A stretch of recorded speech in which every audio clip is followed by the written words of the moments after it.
All right, here we go. Drive time, Thursday afternoon style. You guys were curious as to whether or not I was going to be on air. You were going to listen to that, albeit incredible bump for the next probably 5 to 6 minutes. But here we go. It is time for the show. It is Thursday afternoon.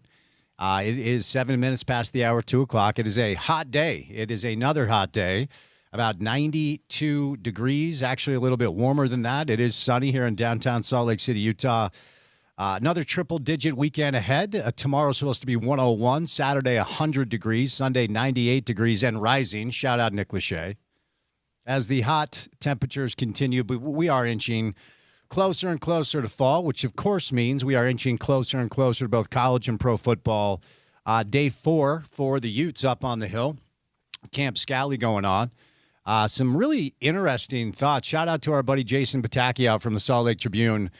Sharif Shah, who has been elevated to the associate head coach of the program, was asked for the first time publicly about the potential of him leaving Utah to join Witt and the rest of the assistants who left in Ann Arbor. Now, it's long been speculated that Sharif is the one guy that Kyle wanted that elected not to follow him to Ann Arbor. And I would say we more or less had that corroborated yesterday after Sharif Shah was asked by Jason Pataki just how close he was. That's a tough job to say no to. It really is. You land in the Big Ten footprint, which, of course, is where ultimately you want to be. You want to be in one of the two big boy conferences, if we're going to be honest about this stuff, which we try to be on the show.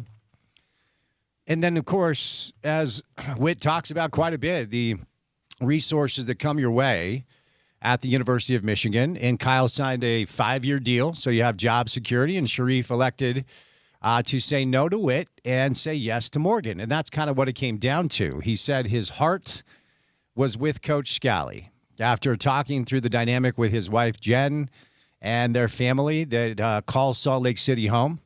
So we're going to bring those comments back around today, even though they were made yesterday, in case you did not hear them.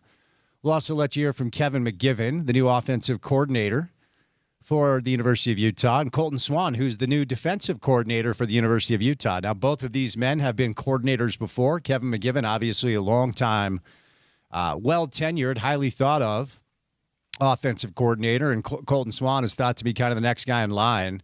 After he worked for Mac up at Weber, and we had Coach Mac in studio this week for an hour. If you missed that conversation, you can check out our podcast page called The Drive with Spence Checketts, or you can go to the website, and I will take advantage of this opportunity to tell you that if you're looking for any Utah football sound, go to ESPN700sports.com. I believe an ESPN anchor just got attacked with a bat, attacked by a bat. Not a baseball bat, a literal bat. Someone on the NFL Live show just had to swat a bat out of her hair. I'm not sure who that is. Anyway, we have the TV on in the studio, and I'm easily distracted because I might have ADHD. I don't know. I feel like everybody does in one sense or the other. But anyway, back to the website, ESPN700sports.com. So today, Kevin McGivern, Colton Swan, Sharif Shah. We heard from a bunch of players yesterday. Of course, Morgan opened the week with his introductory head coach press conference to start Camp Scally. So we'll get to some Utah football storylines on the program today. Day 2 down in Provo. Camp Kalani for BYU, a team that a lot of people believe is the favorite to win the Big 12 this year. Aaron Roderick joined us yesterday, the offensive coordinator for BYU. A-Rod, of course, worked under Witt for 12 years. And at one point was nearly the offensive coordinator at Washington before a last-minute change of phase landed him back at Utah. And now, ultimately, he has been down at BYU for quite some time, and he's established himself as one of the elite play callers in the Big 12 Conference. And really where A-Rod has kind of made a name for himself now is quarterback development with Zach Wilson, Jaron Hall, a couple of players that ended up in the NFL. And now what he's done in 1 year with Bear Bachmeier, right? So a lot expected of Bear Bachmeier and Aaron Roderick and the BYU offensive staff this year. So if you missed A-Rod from yesterday, you can also find that conversation on our podcast page or the website, which is ESPN700sports.com. Utah State also underway. Day 2 for Bronco Mendenhall and his new offensive coordinator, Ish. I always get a kick out of this whole, coaches and players ecosystem where, do we know anybody else? Or is, whenever there's an opening, is it somebody call Robert and I? So Kevin McGivern leaves Utah State. He lands at Utah. Robert Anae, who was Broncos offensive coordinator at BYU and Virginia, is now up in Logan. McKay Hillstead, who started his career in Logan and then moved to Provo for 2 years to try his hand at BYU, is back at Utah State, taking over for Bryson Barnes after our guy, the pig farmer, transferred from Utah to Utah State and had a really successful 2-year run up in Logan. Was very happy to see Bryson pull that off. So Utah camp, BYU camp, Utah State camp. Great time of year. College football, for all intents and purposes, is back, and we are just about 3.5, 4 weeks away-ish from game day. Actually, 4 weeks from today, now that I think about it. The Utes will be on the field against Idaho. Of course, you've got Utah State rolling into town in the non-con, in addition to Arkansas. And then BYU will welcome in Utah Tech. Faletau Satuwala, not necessarily fully healthy yet for the Cougars. They're hoping to have him ready to roll for opening day. So a lot of college football storylines on the program today. The Utah Jazz in the world of pro basketball, more or less quiet right now on the calendar as we're high speed ahead to training camps. One piece of NBA news kind of came out today as the Wizards have decided they're going to table the Anthony Davis trade talks for now. A lot of people believe that AD was going to be on the move, and ultimately that's going to kind of remain status quo for now. You have to wonder, of course, with Washington having A.J. DeBonsa, former BYU player, what that's going to look like. Dylan Brooks signed a $73 million extension to stay with Phoenix. Jazz have 15 players under contract. It does feel like this is going to be the group, barring something completely unforeseen, which happens in pro basketball all the time. But we will do some Jazz today. We'll do some NBA today. We'll do some kind of off-season thoughts and what the calendar manifests these days in the world of pro basketball. We'll start things off with Smitty. Our guy Richard Smith will be live in studio coming up for an entire hour starting at 2:30. As I referenced, some good sound from Ute practice today with Kevin McGivern, Colton Swan, and Sharif Shah and others. We'll bring that to you. We'll call that about 3:30 today. And then at 4 o'clock, Sammy Moore from Ute Zone, who joins us on a regular, consistent basis to give us her thoughts on the Utes and some thoughts on camp and how things are going with Camp Scally. She's going to stop by the program. And it is Thursday. You guys know what that means. It means sports courts, right? Yeah, you know the deal if you listen to the show. Coming up at about 4:30, our friends from Handy and Handy will join us for our weekly edition of Sports Court. It is not done yet, but it does feel like it's just a matter of time before Xavier Gozo is on his way to Crystal Palace for a fee that is being reported by The Athletic and others for about $15 million.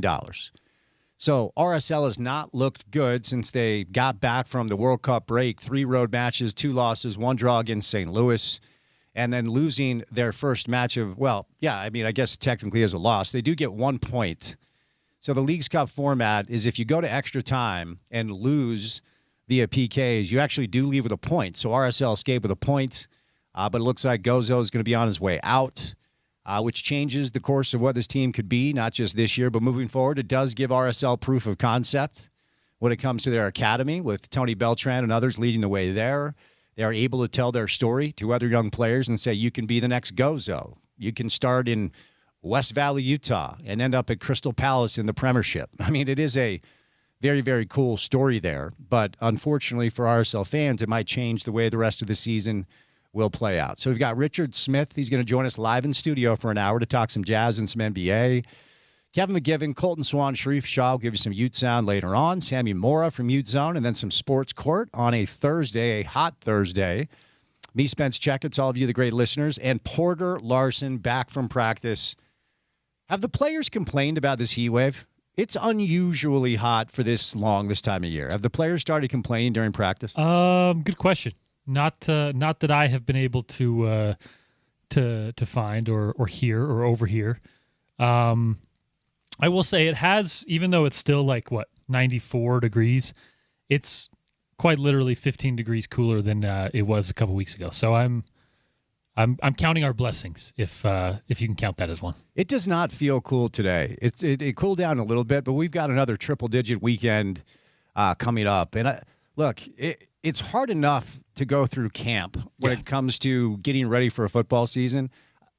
I can't imagine what it's like in heat like this. Now, the good news is, in the case that you're playing an Arizona school on the road or a Texas school on the road early fall, September, I mean, you're ready for that. You do have to be ready for heat in the Big 12 footprint, so I guess there's that. And as ballers know, you're okay. You want to talk my language right out of the when gates. you're on that artificial turf, it radiates like another 10 degrees on top of it. So, yeah, camp two-a-days are notorious for not being fun in that regard, but I don't know. I'm sure there's other teams with worse conditions than Salt Lake City. You know what I've just realized? We've gone way too far in a camp without me asking you like the number one question. We also haven't had Yogi on, so how great though? Porter? No, seriously, come on, talk to me. How great is ball? Immeasurable. Yeah. Oh man, it's so great. You cannot quantify the greatness of ball. It really is impossible to articulate appropriately just how great ball is. Yeah. Just guys being dudes playing ball. Steak, meats, even simulated practice ball, cigars, Andrew Tate. All right, that's enough. All right, Smitty's going to join. That's I went too far. Ball is great. Andrew Tate is not. Richard Smith will be our first guest, but before Smitty stops by, courtesy of our friends at IFA Country Stores, it's time now for your opening tip. Now, like any good coach, it's time to update the game plan for a healthy green lawn. As the hot weather continues this month, make sure you're using IFA's Step 3 Spring and Summer Lawn Food for a healthy turf that stays green in every season. IFA Step 3 Lawn Food is the ultimate lawn owner power move. But our good friends at IFA, you can find more information at ifa.coop online. All right, Porter, I wonder what you – so the rumors were early on, if we go back to last December, when Witt gets the Michigan job, and the question is, okay, who's going to follow him? And the walking line was, well, whoever he wants, most likely, whether it's coaches or players. The one guy that most people believe that Witt wanted that didn't leave. And by the way, when I say one, I do believe it's a list of one. I think everyone else Kyle wanted left, whether it's Jay Hill from BYU, Jim Harding. It's a long list of both players and coaches. You guys know the list by now. But yesterday, Sharif was asked about it publicly for the first time by Jason Batakiao from the Salt Lake Tribune. And I think he more or less corroborated what all of us had assumed or had heard about, just had never spoken publicly, that Kyle very much wanted Sharif to leave Utah to follow him to Michigan. And Sharif, as Sharif does, because he's really a one of one. I know it's kind of overused, but whenever Sharif Shaw has a microphone, it's worth pulling up a chair and listening. I mean, he did radio for us for a long time before he got into coaching, did some sideline stuff. He was a consistent guest on the old school Bill and Spence show. For you older sports talk radio listeners, that was like 15 years ago. So a very articulate Sharif Shaw answer. And essentially, we're going to play some of this for you coming up in about an hour from now. But after coaching with Kyle for 14 years here, he was asked about whether or not he was close to moving to Michigan to coach for Michigan with Witt. And he said, I'll just give you a couple of pieces of this because we're going to let you listen for yourself later on. But, quote, I would not be coaching had it not been for Coach Witt. I wouldn't be here, so I will always love Coach Witt. He has a very special place in my heart. Quote, when he initially left, it was something I had to consider. I knew where I wanted to be. I knew I wanted to be with Coach Scally, but Coach Witt has a way of being very persuasive. And he said it wasn't easy to turn down. Who knows what the terms were, right? Then went on to talk about sitting down with his family, talking with his wife, Jen, who has her own things going on out here with the Real Housewives stuff. So they elected to stay. And the thing that really caught me was, quote, it basically came down to my heart was with Coach Scally. And I'll take you back to Morgan's introductory press conference when he was actually formally introduced after the bowl game as the new head coach of the Utes. And as he was, and it was perfectly Morgan. Okay, I mean, it could not have gone better as far as a perfect introductory press conference for all of the community to see who Morgan is, completely stripped down and unbridled, because he was perfect. He just was absolutely himself. It was 30, 40 minutes of just quintessential who Morgan Scally is, right? And as he's looking around the room, there were a couple of moments where Morgan got emotional. The first moment was when he was asked about Kyle. when he said how much he loves Kyle, how much he loved Coach Witt, and how excited he is for Kyle to go do great things. That was the first time that got him. But what stopped him in his tracks is when he looked around the room and saw Sharif, and then basically went on a 5 to 8 minute diatribe about what Sharif Shah means to Utah football and what Sharif Shah means to him. Now, Sharif was elevated to associate head coach, and by all accounts, that decision was made by Morgan. Morgan wanted that to happen. So I would imagine he had a bit of a financial reason to maybe stay. He probably was compensated on a different level. And then he gets that title as well as associate head coach. Sharif strikes me as a guy that can certainly be a head coach in his own right somewhere if that's what he wants to do. But he talked about this. He said, quote, "My home was here. It was with the guy I was able to cut my teeth with on the defensive side of the ball. It comes with the thought and the expectation that we want to win in a big way." So, Porter, I wonder, now that we have Sharif on the record publicly talking about this, does this more or less corroborate what your understanding was of how this kind of all went down? Yeah. As you mentioned, there was an effort to at least discuss the possibility of Sharif landing in Ann Arbor. I'll tell you, this is not the first time Sharif has been courted by schools of larger caliber than Utah.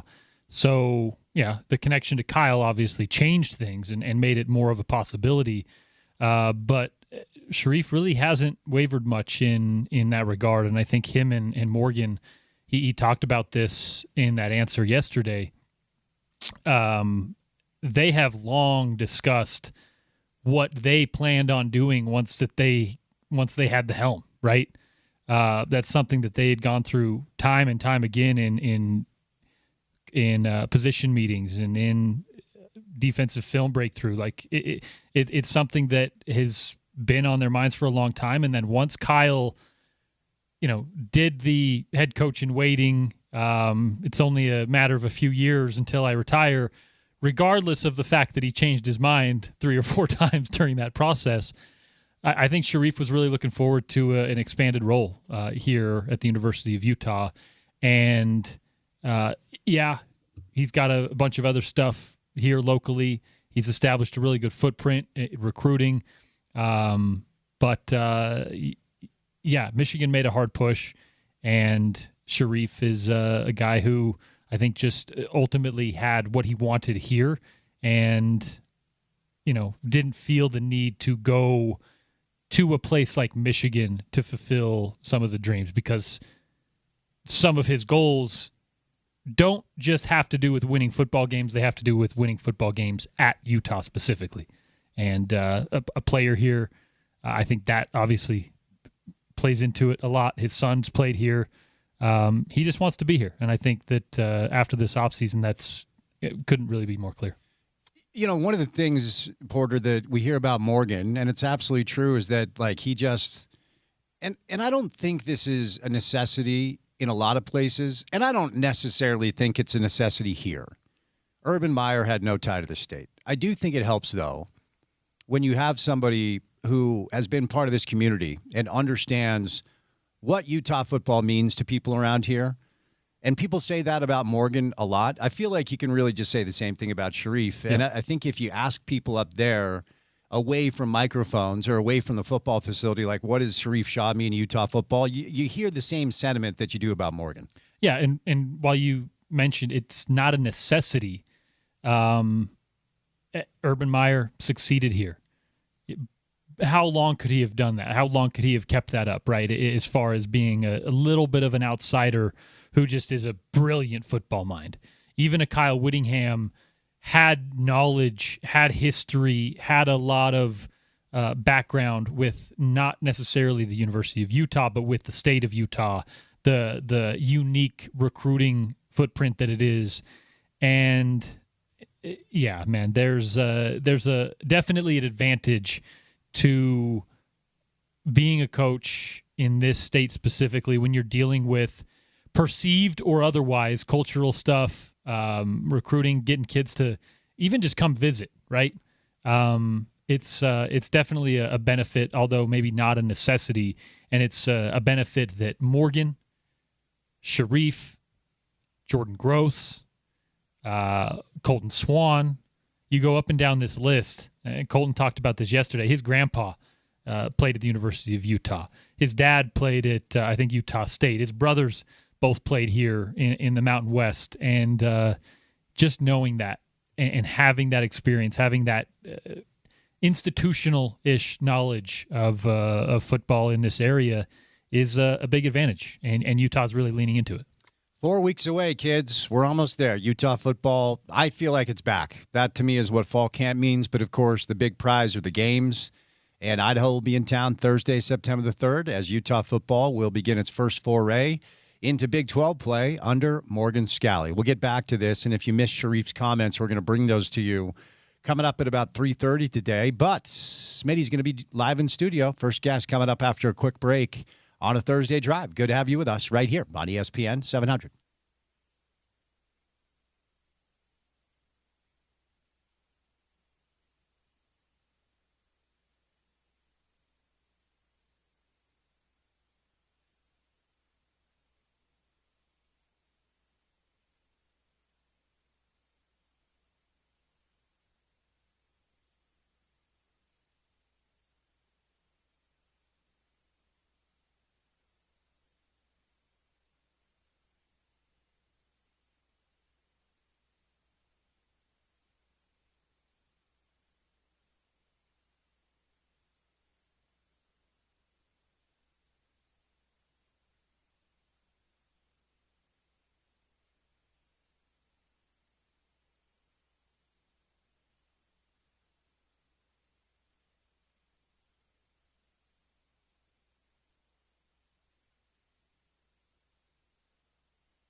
Okay, hold on. This isn't U2.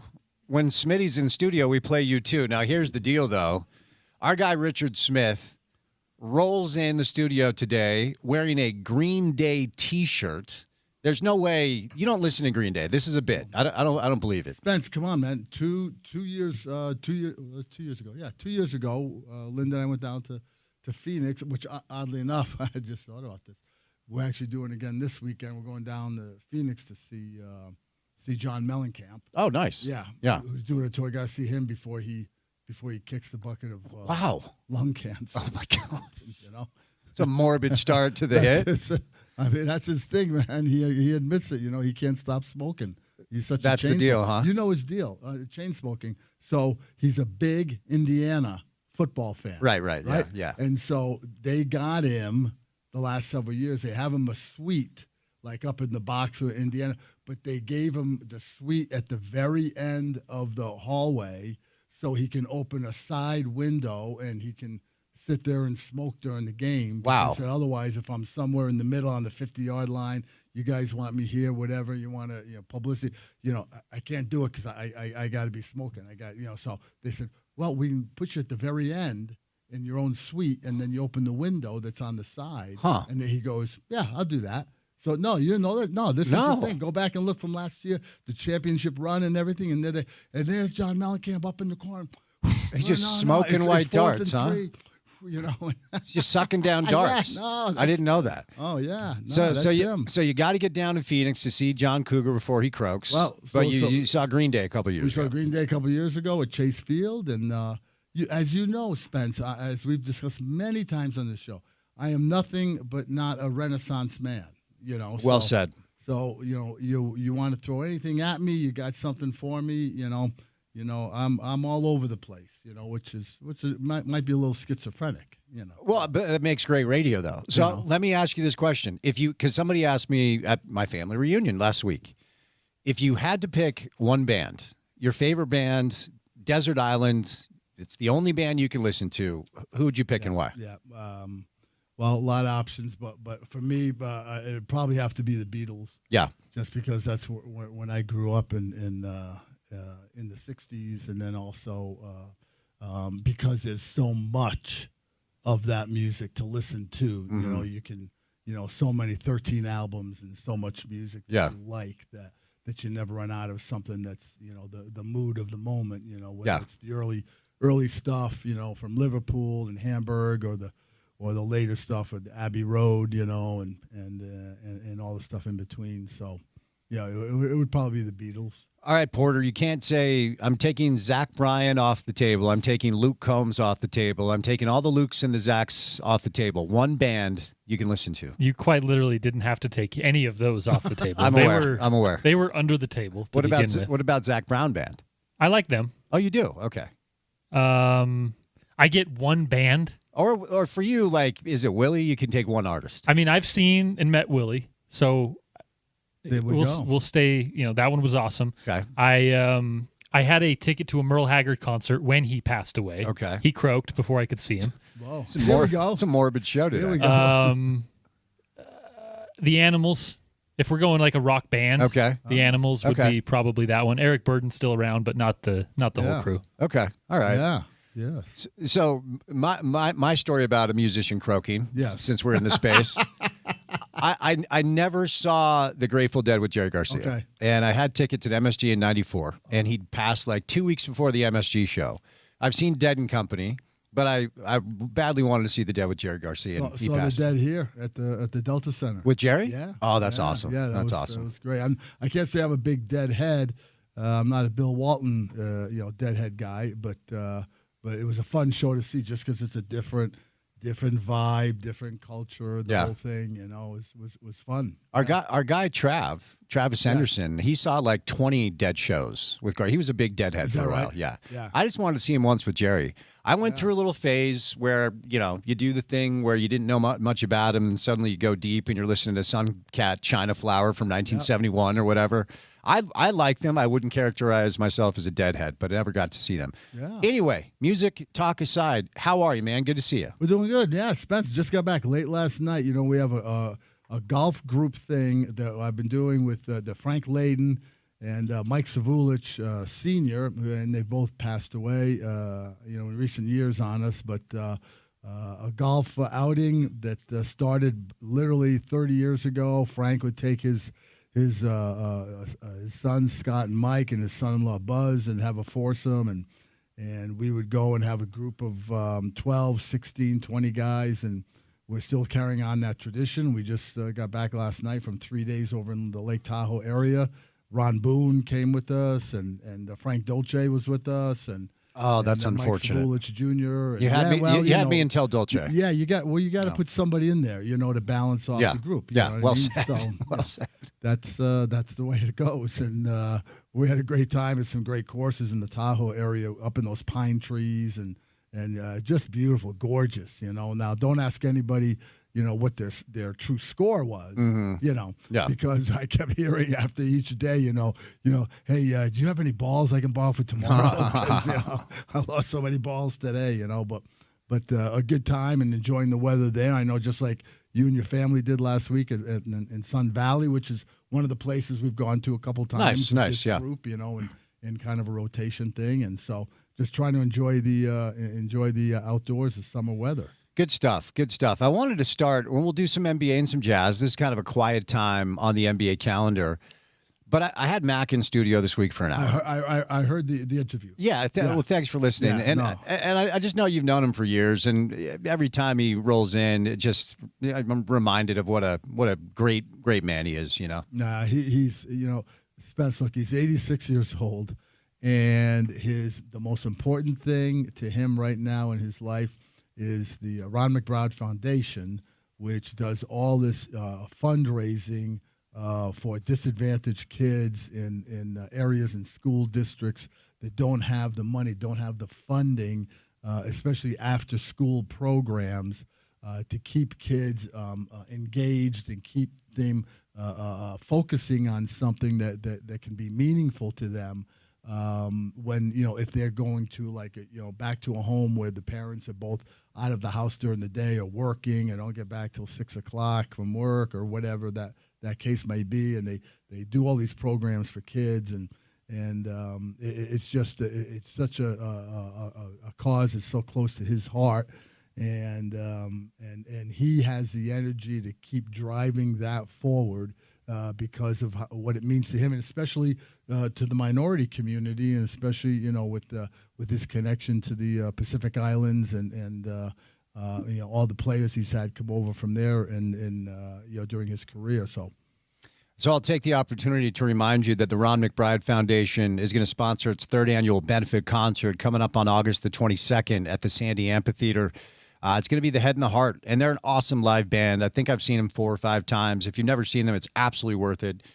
So here's the deal. Doors are going to open at 6 p.m. Sandy Amphitheater is a lovely place to watch a show, and tickets are on sale now at ronmcbridefoundation.org. That's ronmcbridefoundation.org. As Spinney referenced, the proceeds from the concert benefit the RMF's after-school programs for at-risk kids in Title I schools. So currently the foundation funds 41 after-school programs in 7 school districts, and they didn't say this on air, but as a result of some of the policies in the White House right now, some of the funding from these schools have been pulled. So some of the government funding from these schools have been pulled because of certain policies put in place by certain people that have no interest in helping anyone. So they need your help now more than ever. So ronmcbridefoundation.org is where you go. Come join us. They hooked me up with some seats, so I'm going to be out there coming up on August the 22nd. And Smitty, one of the things that struck me as I was listening to Max speak is the parallels between Ron and Frank, right? Mm-hmm. Because, Frank often talked about his players and everyone in the organization as his kids, right? Like he felt like this father figure. And after Frank had passed, one of the things I keep thinking about is all the guests we had on the show throughout the course of the following few days just to pay honor to Frank, and how they all would say, like, Frank would pop in the promotions meeting on Friday. Yeah. He'd run practice and then run and see what the marketing team is doing, and kind of had his arm in everything. And I've said it once, I'll say it a million times. I don't think anyone deserves more credit than Frank for building the baseline of what the Jazz still are today. And I feel like you can kind of say the same thing about Utah football with Mac. Yeah, well, Mac has been he's so dedicated to the kids, and I know this is an overused phrase in sports, and people throw that around loosely with coaches, but he's really one of the coaches, one of the people in the profession I've met in my 40 years involved in professional sports, where you can honestly say, he always thought about the individual kid and what he was able to do in his position to give them opportunities to succeed, to grow, to try and make something of themselves, use the college football experience as a jumping off place to try and better themselves and their families,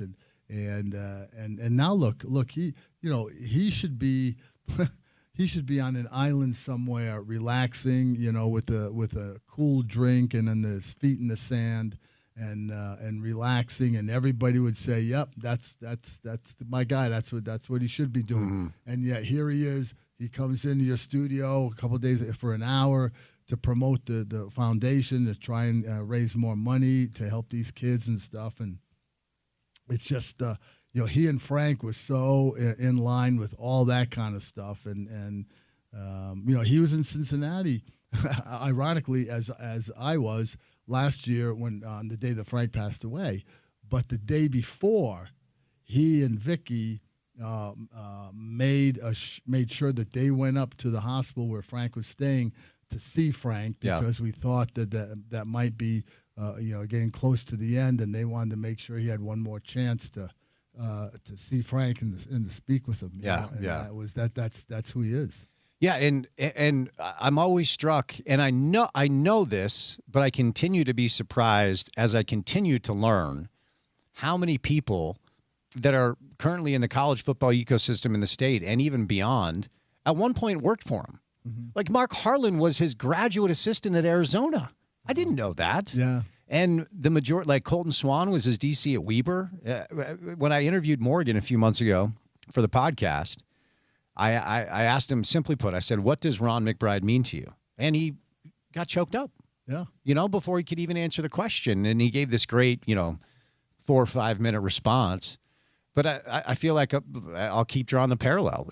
Anyone in the Jazz ecosystem owes Frank Layden a lot. And it feels like anyone in the college football ecosystem in the state at some point, Mac has touched in one way or the other. Yeah, and he'll tell you right off the bat, one of his closest friends, besides Frank, was Lavelle Edwards. And, how people had, and I know he mentioned this on the show the other day, that how people had warned him, well, hey, be careful about the BYU guys and this and that. And Mac being Mac goes, hey, I'll just go in and, I'll be myself. And however it falls, it falls. And he and Lavelle became quick friends. And people didn't want to hear that early on because, the rivalry and all that. And like the funny stuff we've heard, in recent months, Spence going back to the Midwest with the Michigan-Ohio State stuff, and Kyle Whittingham and Urban Meyer, and hey, you can't talk to Urban anymore now because you're in Michigan, blah, blah, all that kind of silly stuff.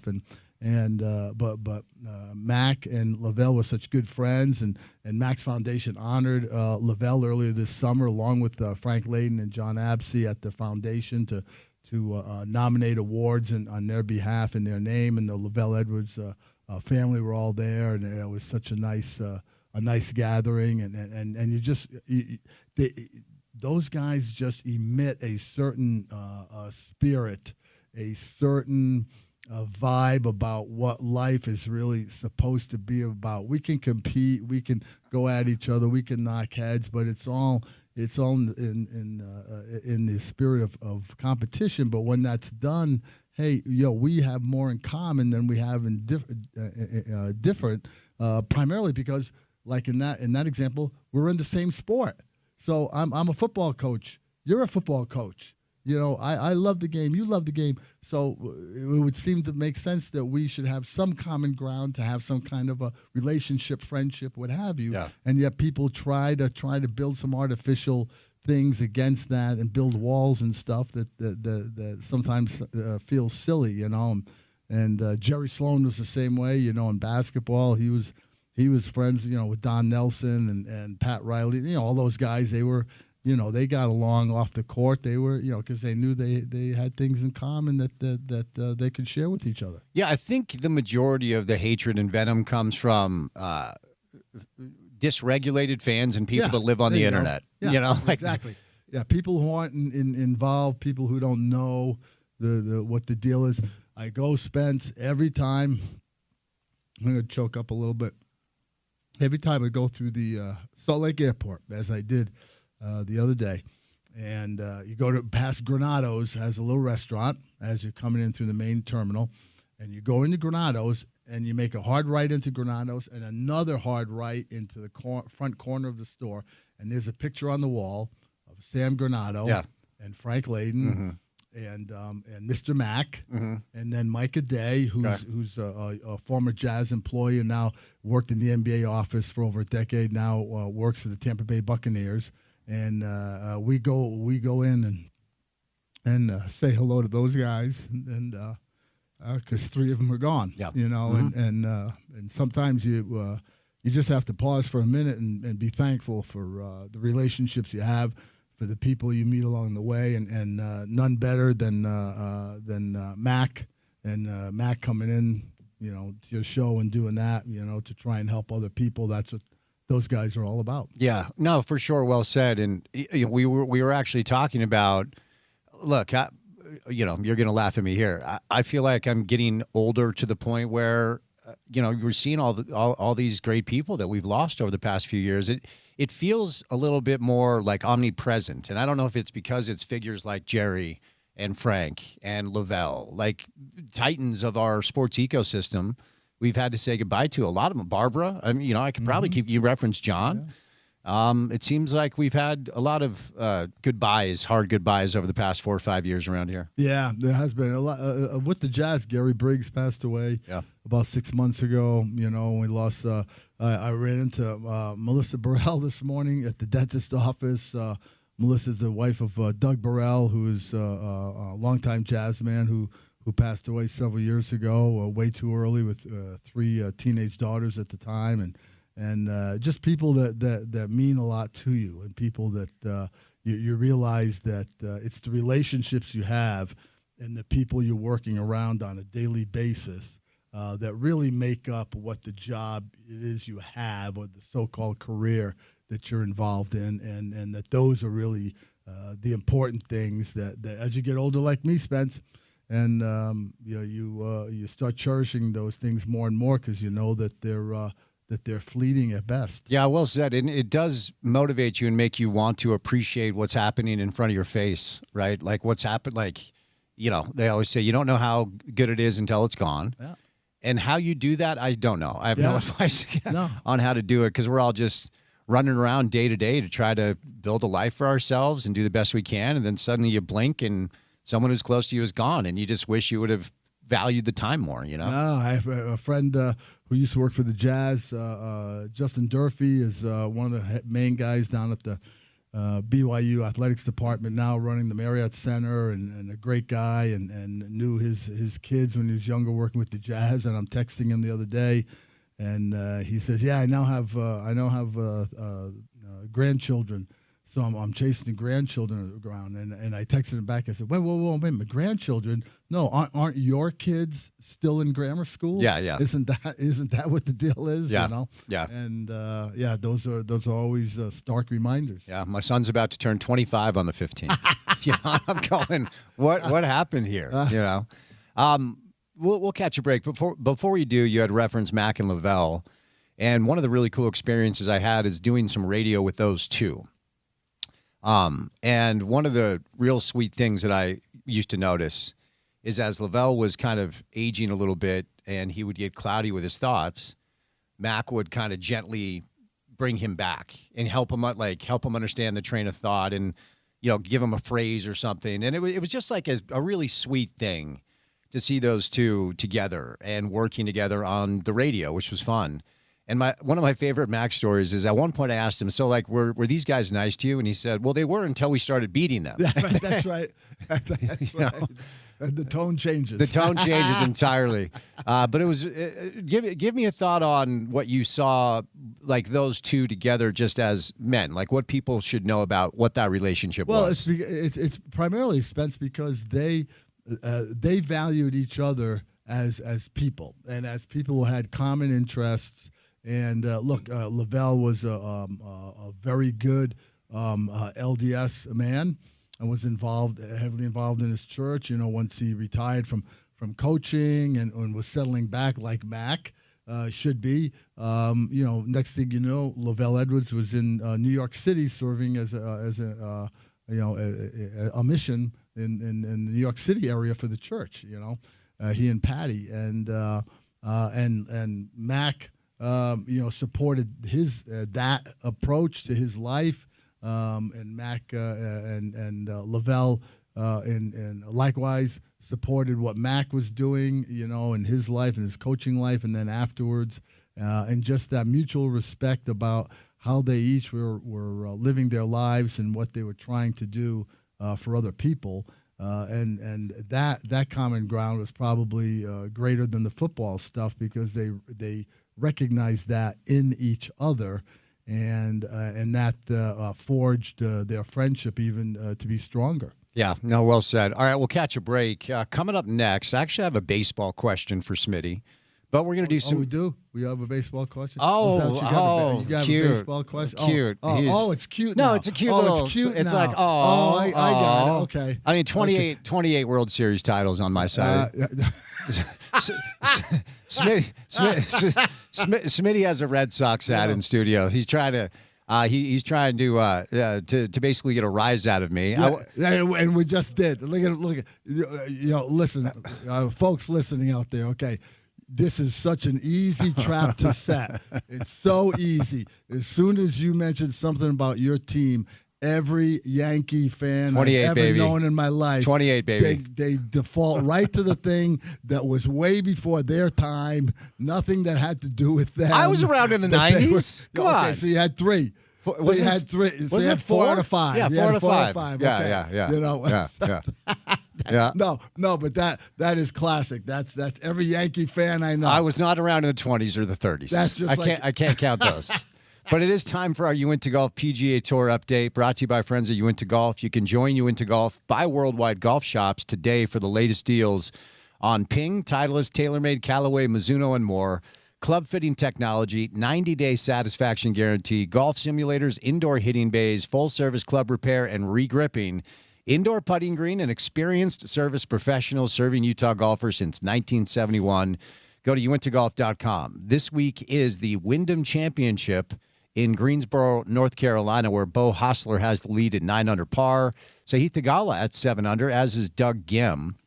Let's see. Any local players in the field? I think Zach's playing. He is. 2 under par for Zach Blair, who's had a really nice season on the PGA Tour. So we'll catch a break. More with Smitty coming up next on ESPN 700.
Noted Green Day fan Richard Smith. About it. Look at you. You know the lyrics and everything.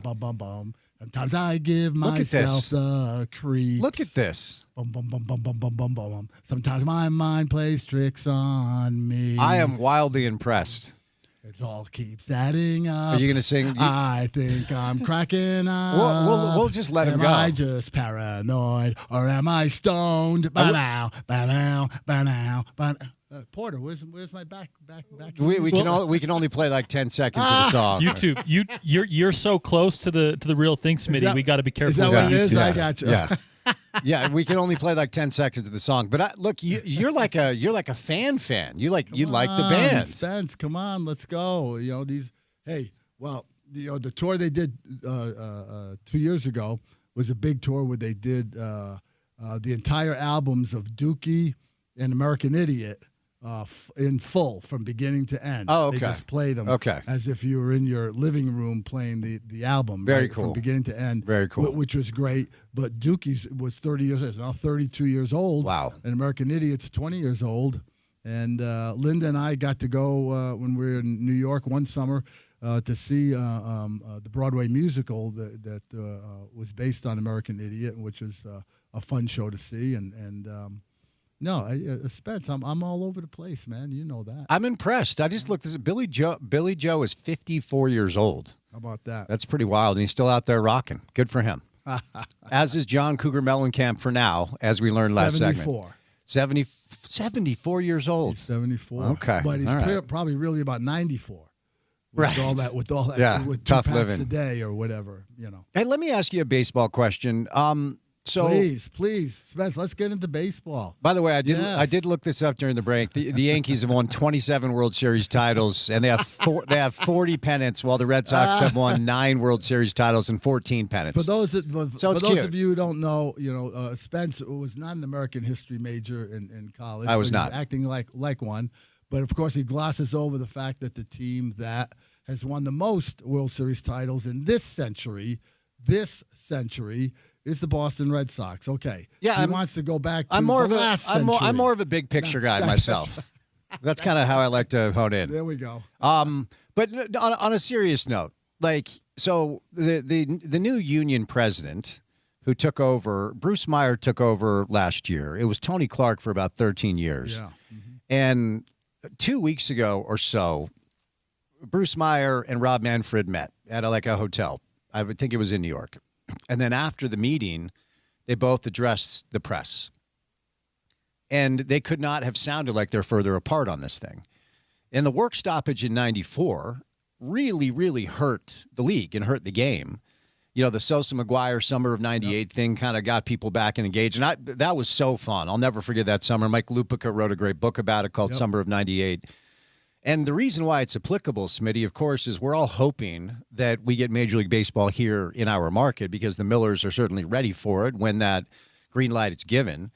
But the green light won't be given until this thing gets done. Until there's a new CBA, they're not even looking at expansion. I don't know how much you've been kind of following this, but most people feel like we're headed for another work stoppage in Major League Baseball. That's what it seems like. Everything I read, Spence, about it in recent months is that it's inevitable. The owners want to keep things under wraps in terms of the way it is right now, and you can argue or not, either side about what the way you see it, the way you view it. Players feel like they just have this too much weight on them early on, not making money. Guys like the kid at now I'm going to blow his name. The kid for the Cardinals. Jordan, what's his name? Brian Jordan? No, not Brian Jordan. That's the older player. The Jordan kid who's Jordan Davis. No, Jordan Walker. Jordan Walker, yeah. And for the Cardinals, who's playing great. Won the home run derby at the All-Star game last month, and is playing very well for the Cardinals. Young guy they brought up. All the stuff that he's bringing, he's making he made more money the night of the home run derby. He made $1 million. Than he's making this year in his salary, which is like $780 or something like this for the year. And yet he doesn't have the opportunity for another several years to get a so-called big boy contract because of the way that the Major League Baseball contract system goes. And so, people are arguing that that's not right, that guys should have the opportunity to cash in sooner if they're showing that they're one of those guys. And baseball, suppresses that in some way. The owners do.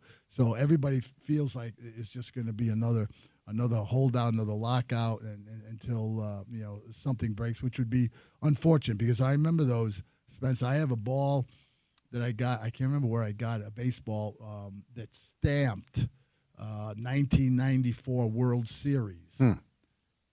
There was no 1994 World Series, right? Because they camped out and they canceled the World Series. And so those things, and I remember people. I was saying it. I know Frank was saying it at the time. Go, forget it. I'm not following baseball anymore. Yeah, these guys or whatever. Absolutely, a lot of people were in that camp. Yeah. And then what happens? Comes back. You get wooed in back by the devil, whatever, and all of a sudden, your love for the game takes over, and you're back in the seats. And so my guess from those past experiences that we're headed for the same kind of thing. And it's going to be interesting to see if it does happen, how long that protracted negotiation would go on. How much of this do you think is directly tied to ownership with the Dodgers and what they're willing to do? And they get the Scooble kid who has won 2 Cy Youngs to add to their odds to win the World Series is plus 160. Yeah, well, all you need is one. Hey, look, last year they won it. Okay, they got it done. Extra innings, Game 7 in Toronto. But, hey, they were literally like 6 inches away from losing that game, right? And Toronto is the reigning World Series champions. You have to have all those things go right. You have to have guys clicking at a certain time. The Dodgers. Look, hey, anybody can do what the Dodgers do. They're not breaking any rules. I mean, I'm not saying I'm in favor of it or against it, but the Dodgers are willing to spend money. This is what we talked about, Spence, I think a few weeks ago during the Walker Kessler thing, that the owner of the Dodgers, Mark Walter, is now the owner of the Lakers. And so if you don't think that the Lakers are going to do the same thing or attempt to go down that same path the Dodgers are going down and leverage everything they have, both financially, location, branding, the trademark of the names, blah blah blah. They're going to do the same thing, and that's why I criticized the Walker Kessler deal at the time, because you think you're going to get some good draft picks from the Lakers. Well, the Lakers aren't going to be bad because Mark Walter and his group is going to make sure that they have the money and they have the people helping them to put together the kind of competitive teams that they want year in and year out, just like the Dodgers.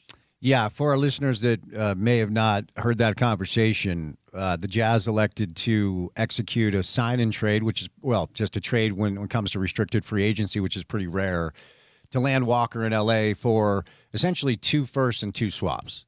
So what Smitty is saying, basically with this ownership group willing to spend the money they're willing to spend to keep their teams top shelf, there's a good chance that you traded Walker Kessler for 4 picks that are between like 25 and 30. Yeah, something like that. But you don't know. Sure. And something may break and fall the Jazz's way. The criticism I had at the time, was just the fact that I believe Walker Kessler can be a very solid, very contributing player on a meaningful team going forward, because he's a young guy at 24 years old.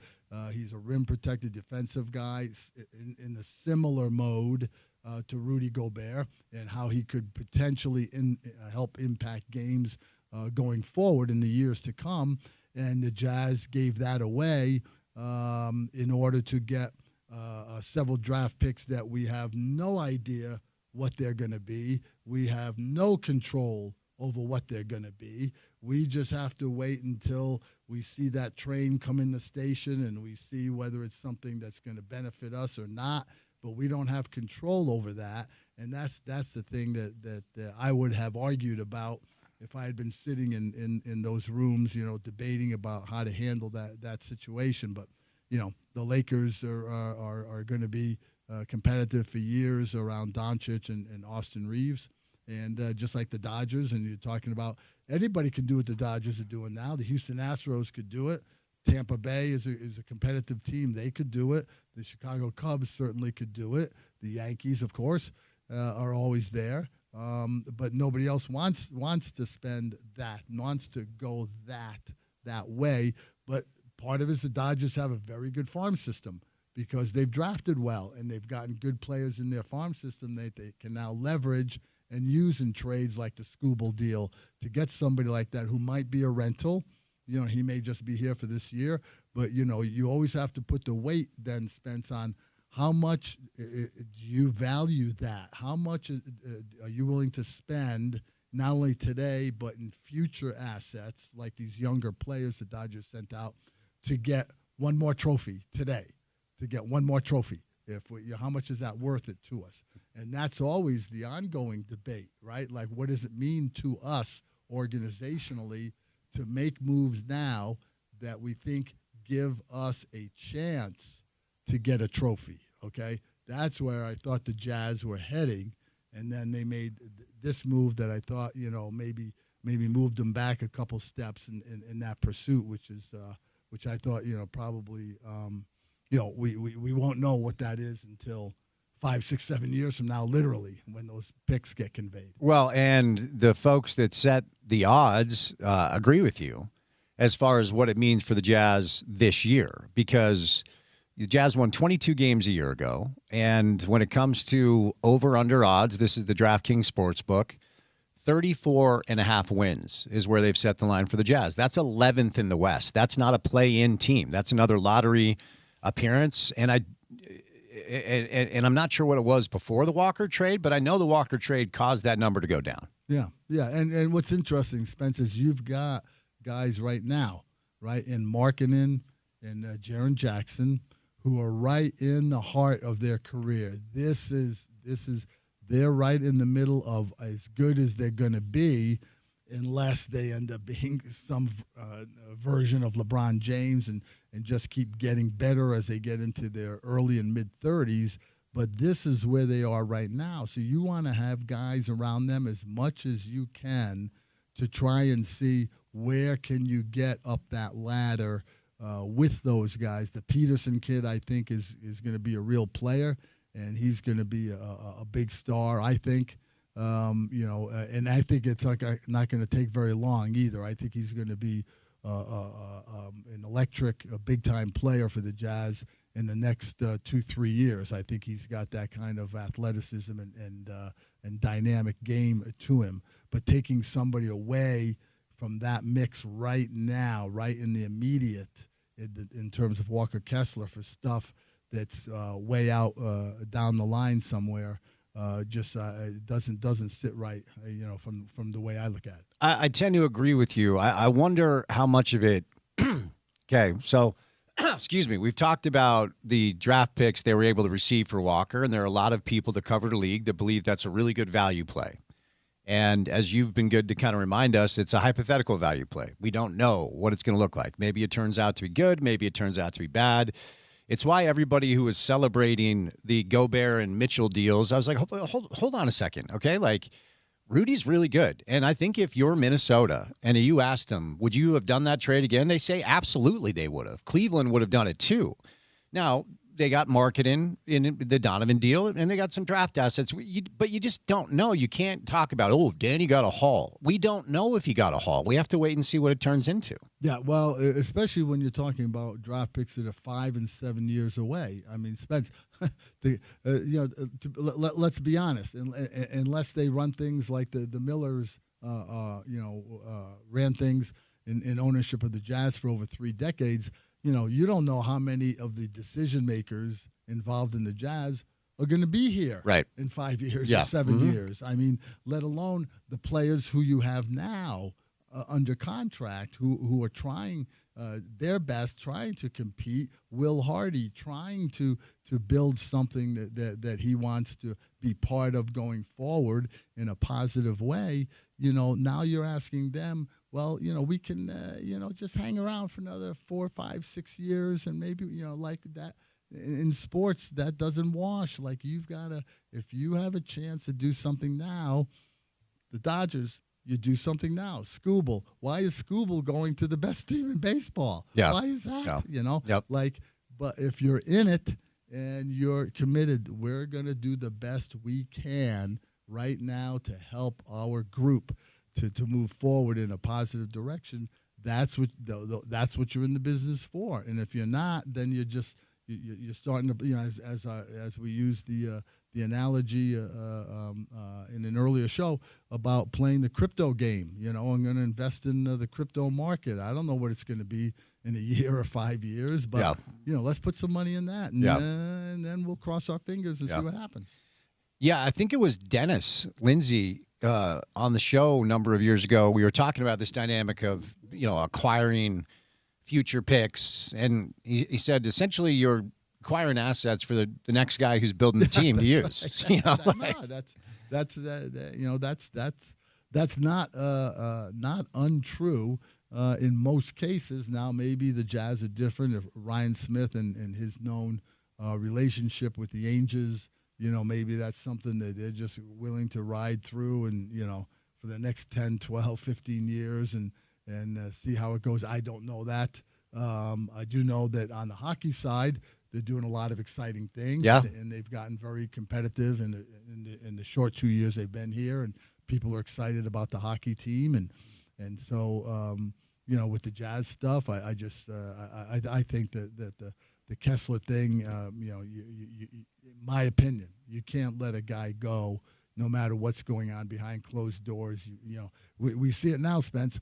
Who else is that happening to right now at the moment? That's a live action, like reality TV. It's the Detroit Pistons and the Duran kid, Jalen Duran, who was an All-NBA center last year on the third team All-NBA. Yeah. So he was designated last year by the vote of the people who are involved in the business as being one of the best 15 players in the league last year, All-NBA. He's a restricted free agent. At the moment, nothing's going on. I'm sure there's stuff behind the scenes. The discussions are going on with his agent and the Detroit Pistons. But the Pistons had the best record in the Eastern Conference last year. They're a young, competitive team with Cade Cunningham at the wheel with them, and J.B. Bickerstaff now. They're ensconced as the head coach, and now you got a prime big guy. And the Pistons have not done anything yet because I don't know anything about what's going on behind the scenes with them, but knowing how those things operate in general, my guess is that the Pistons are going, hey, we're going to do this methodically, and we're going to do this in a way that makes sense for us. And we know that at the end of the day, no matter what is being said, no matter who's pointing fingers at who about this and that, and I should get more money and you should do that, whatever it is, we, meaning the Detroit Pistons, we have the last say about how this is going to go. Yeah. Because he's a restricted free agent. The Jazz had the same situation with Walker Kessler. They had the last say, and at some point it changed, right? Because you had the interview with both Ryan Smith and Austin Ainge where they said, oh, no, Kessler's a big part of our plans. Mm-hmm. And 10 days later, he wasn't. Yeah. So they decided somewhere along that time continuum that we're not going to do it this way, or we don't like it, or whatever the decision, however it came down, to make that decision to move him. Now the Pistons are in the same boat with their big guy, who's an All-NBA guy, and we just wait and see what happens. And by the way, where's the common thread in those, Spence? You just mentioned it.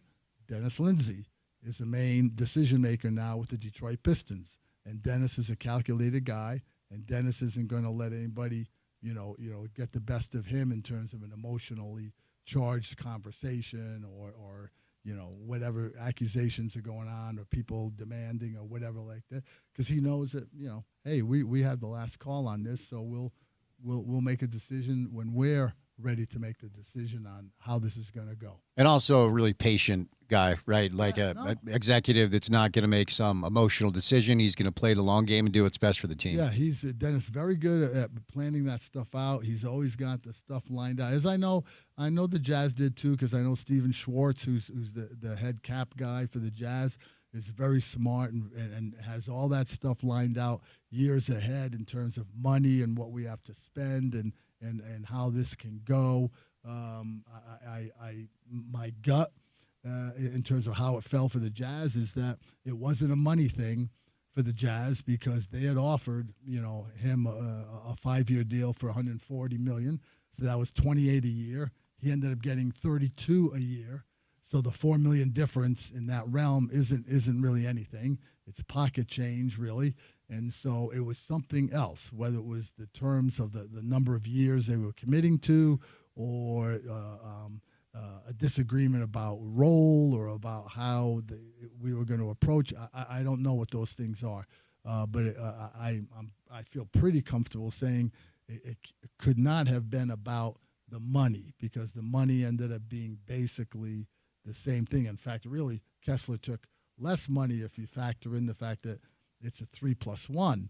So instead of getting 5 years worth of money, he's getting 3 years worth of money, and then he's going to probably opt out, and and then we see how that falls. But the Pistons are holding their cards close to their vest in the Jalen Duren thing, and we'll see how that plays out as the summer goes on. The finances are interesting to at least to consider, because your point is well taken and a good one. Like, they already offered him a big deal, so they were willing to pay him big money to stay. First apron is $209 million. The second apron is $221.6 million, and the Jazz payroll this year is $182.5. So if you add the 30-ish, you're already over $200 million, and then you've got the Keontae stuff coming up. So if they would have brought him back and then signed Keontae to what his value will be on the open market, they are pushing those, not just the first apron, but they're pushing the second apron, right? And that they would just kind of have to say, this is our group. Yeah, and you're always going to have that, Spence, unless you're willing to do a Golden State thing, where Golden State a couple years ago was paying in the neighborhood of 100. I think it was. I'm trying to do off the top of my head. 360. It was in the neighborhood of like $160 million in taxes. Yeah. Not money going to anybody for anything, just being taxed because you were so far over the salary cap. But they were willing to do that for the big push that they had in 24, where they won another title. And again, that brings always into discussion the debate about how much are you willing to spend to get a championship? What does it mean to your group, right? Golden State did that. Now they're feeling a little bit of those repercussions because they've made that commitment to those guys, and now they're paying a lot of money for a team that might be in the middle of the pack, right? And so, but now you have to reflect back and go, yeah, but do we think it was worth it for what we got 2 years ago? Yes or no? We all vote on, that kind of thing. That's where the Jazz are going to be, because we saw it way back with the OKC group that could still be together if money wasn't the thing with Durant and Harden and Westbrook. Those guys could have won several championships, but the money got in the way, and somebody had to go, and eventually everybody went, right, from OKC. And so the Jazz are going to have that at some point, and they're going to have to decide. Maybe they've lined it out into the future that Markkanen's going to be going out in a couple of years because it's going to be too much money, or Jaren Jackson's going to be the guy, or we're going to hold on to Peterson because he's under rookie control. So all of those layers you're always trying to factor in. Dennis always had a good thing lined out ahead of time to figure out what made sense financially. And the Jazz still have Steven Schwartz on their front office, who does a great job of having all that stuff organized and figured out. And we'll see how the Jazz decide to handle that. All right, Smitty, before I set you loose, since you and I last spoke, the big domino everybody was waiting to fall fell, and LeBron James signed a 2-year deal. Second year is a player option for about $8 million, roughly the vet minimum, and he elected to go to Philly.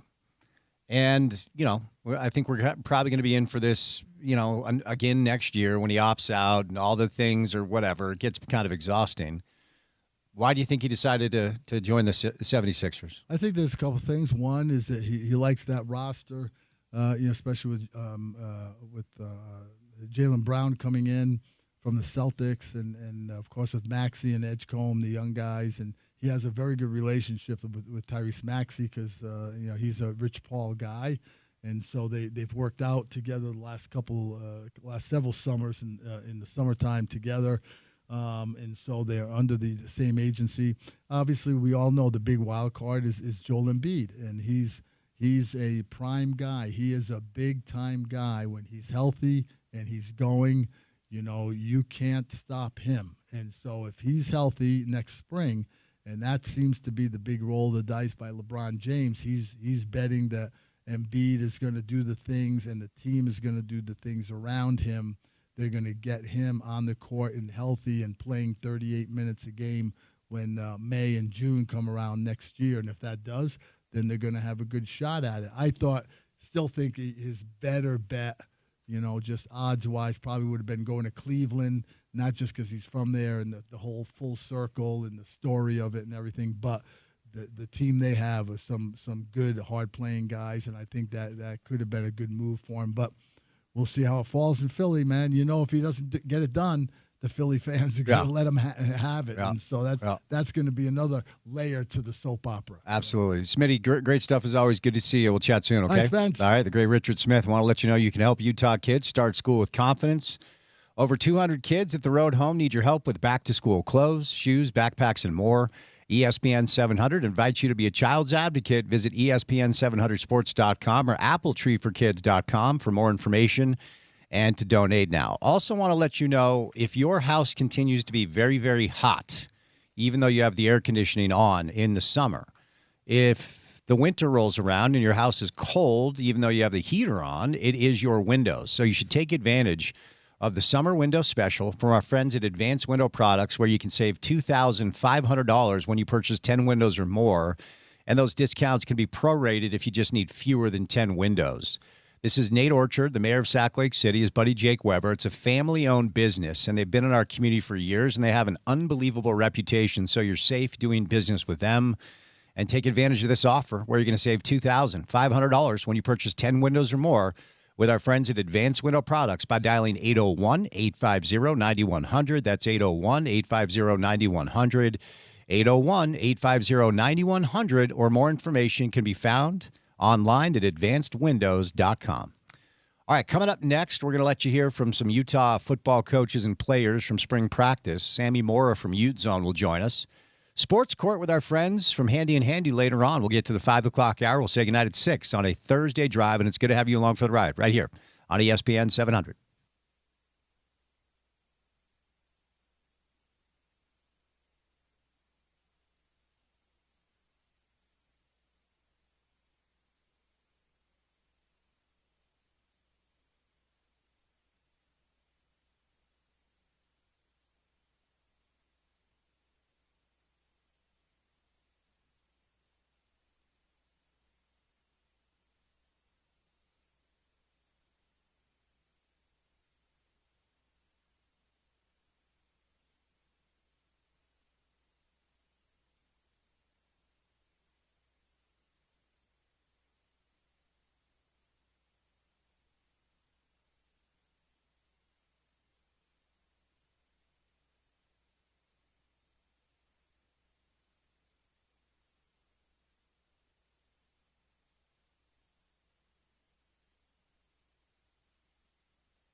All right, we're going to be joined by Sammy Mora from Ute Zone.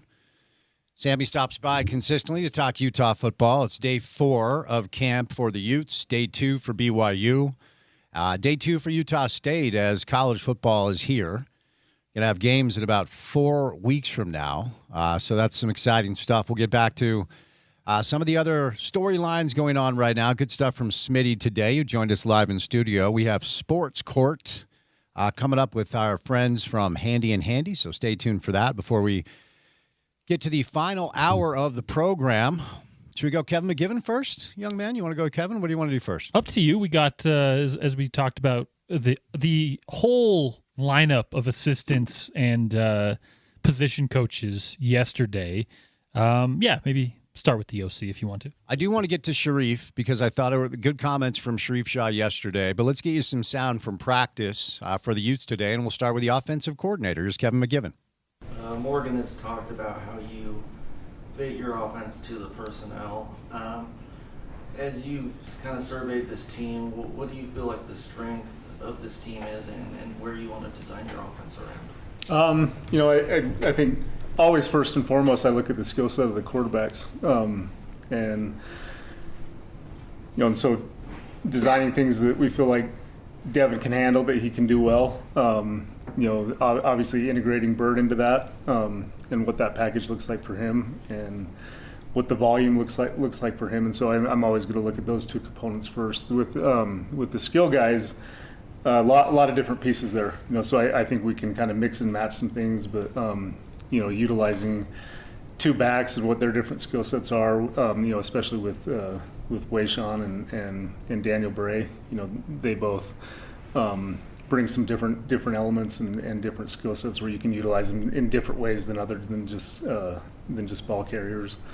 And then trying to look at the versatility of the wide receivers as well. There's, sometimes those guys are just wideouts, but there's guys that that you can put into a little bit different roles sometimes as well with the wideout groups, and still trying to formulate that to its fullest extent, but starting to get a better understanding now. Coach, Dev shared on Monday that he'll have the ability to kind of change things at the line of scrimmage, pretty simple stuff. But what has he done to earn your trust in doing that, and how do you kind of help develop that in him to make sure he's making the right decisions?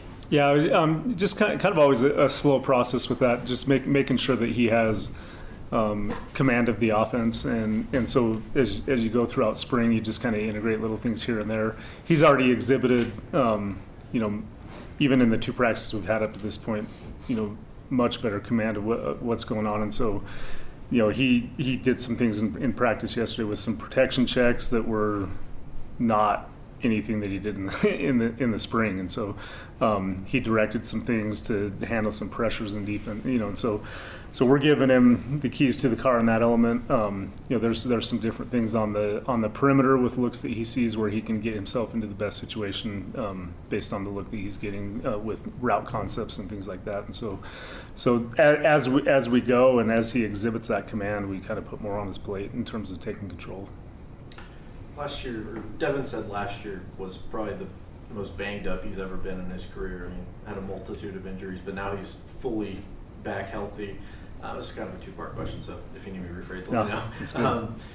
First, just how has his mentality kind of evolved through the spring, coming off multiple injuries? And 2, knowing how banged up he got last year, have you kind of catered the offense to kind of put him out of harm's way, given, you have a plethora of receivers to go to now? How has that changed at all, if anything? Yeah, I think, my mindset-wise, I haven't really, seen much of a shift from spring to now, other than he just looks and he's moving, like he's healthy, but he's attacked all the practices. There hasn't been anything where he's really tried to hold back, or that you could see that he was still pushing through after the surgery in the off season and things like that. We tried to manage that in the spring as much as possible, and that, now being full go, you can definitely see the comfort level just in when he gets out and he's on the perimeter and he opens up, and it looks like a little bit different Dev than it did in the spring. What was the second part? Sorry. Just given how banged up he was last year, and now that the offense has so many weapons on the perimeter. Does that change maybe run heavy versus maybe pass heavy? Yeah, I wouldn't necessarily say the run pass ratio. That can always change from week to week based on how you're trying to attack an opponent. But I think given the fact that we have weapons out there that we want to feature, then that could shift a little bit of the focus. I think what we tried to focus on in just with his development, knowing what he can do, has pushed him into that realm a little bit more. And then always sensitive to to how many hits the quarterback is going to take, whether it's how we're constructing our protection or what we're doing with him in the run game, and then also knowing how much he just creates on his own. And so, that's something we're going to have to manage. We're going to want to utilize his feet. We're going to want to create numbers in the run game, the advantage that you can have when you involve some quarterback run game. I don't think we want to take that element of the offense away, but in terms of the hits and the types of hits that he's taking, definitely want to manage that. Over the summer, Devin took the wide receivers down to Arizona with him to train. What have you seen from him as his growth in terms of the leadership, but also just what does that do with the connection with him and the receivers and what you're trying to build? And is that something that is common for a quarterback to take it to that level in the offseason? They're always going to. I think guys are always going to put in work in the offseason, going to the extent where you take them down to Arizona and do something like that. Maybe not to that extent, but he is. I think by Coach Scally, myself, with Coach Gunderson, we've tried to push him into that leadership role, and guys are reacting to him, because of the type of player he is, and so he has influence that way. But just using his voice, a little bit more influence, and then creating that connection, creating that chemistry. The chemistry is something that we're trying to build on a day-to-day basis with the team and the offense in its entirety. But he's been more vocal, and you can tell that there has been a connection that is starting to be established, or getting established with the work that they put in the offseason. And that manifests itself in practice the last couple of days also. There were, like I said before, he has the ability to change some things. And I want them to take ownership of the offense. I want them to kind of put their flavor on it. But he gave the receivers a check that we never talked about. So that was talked about sometime in their offseason training when they were together. And he saw something, and the receivers reacted to the check, and he threw a big play off of it, because of what he saw in attacking the coverage. And so, I just kind of looked over at Gundy and said, I don't know what you're teaching these guys, but that was kind of cool. From the end of spring to now, where would you say the offense has made the biggest jump? I just think I think from a cultural standpoint, there's a way we want it to look. There's an effort that they're giving on a down by down basis. That is something that has been established with the defense, prior to this year with Coach Scally, that he wanted to carry over and make it a team mentality in terms of the culture. And so we were really trying to push that. That was really coach driven in the spring, just getting that to show up on a play-by-play basis in terms of the consistency that we want. And so that is showing up way faster than it did in the spring. And so that culture piece of it is carried over. And then, in the first 2 days, two installs, and the first install kind of vanilla. And then we went from 0 to 100 in the second install with all the things that we're doing. But in the spring, that came as kind of a shock to him. Didn't handle it real well. There was, just the level of focus it took to execute that install. Yesterday, it was like clockwork. I mean, the way that they ripped through that thing, and there's always a lot of details, but how clean it looked from an operational standpoint was pretty impressive. The way they carried that over. Last one, JD. How do you feel like Bird's development, particularly as a passer, has been going so far this year? Yeah, really well. We pushed both him and Dev kind of the same way. In terms of becoming elite decision makers and having elite processing skills and being able to apply concepts to coverage, defensive looks, things like that. And so I would say Bird has made incremental progress. And again, early on in fall camp, that development through the spring is already showing up, and and I think where some of the tight windows that you would say quarterbacks are being a little bit risky, but as long as it's calculated risk, there's been some ball placement in the first couple of practices where you can tell he's much more comfortable ripping that in there because he knows what he's seeing, and it's not so reactive. All right, there you go. Kevin McGivern, the man in charge of the offense this year, coming down from Utah State to take over for Jason Beck, who lives in Ann Arbor, in case you hadn't heard. We're going to let you hear from Sharif coming up in just a little bit. I know I've been teasing it all show, but let's stay with the coordinators, and we'll move over to the new man in charge of the defense. Here's Colton Swan. Morgan was talking about how he's maybe not, I guess, looking over your shoulder, and you have, the freedom to put your own spin on the defense. Well, it's still going to be a, kind of scale of Utah defense. What are kind of the spins that you've put on that so far? Well, without getting into exact details, each coordinator has our own ways of doing things and liking things. There's different coverages and run fits that we apply and the way that we like things. So without, like I said, giving you too much in detail, we all, we're doing some pretty cool stuff, and I think our guys are really buying into what we got going. This defense has been in place for a long time here at the University of Utah and has been very good.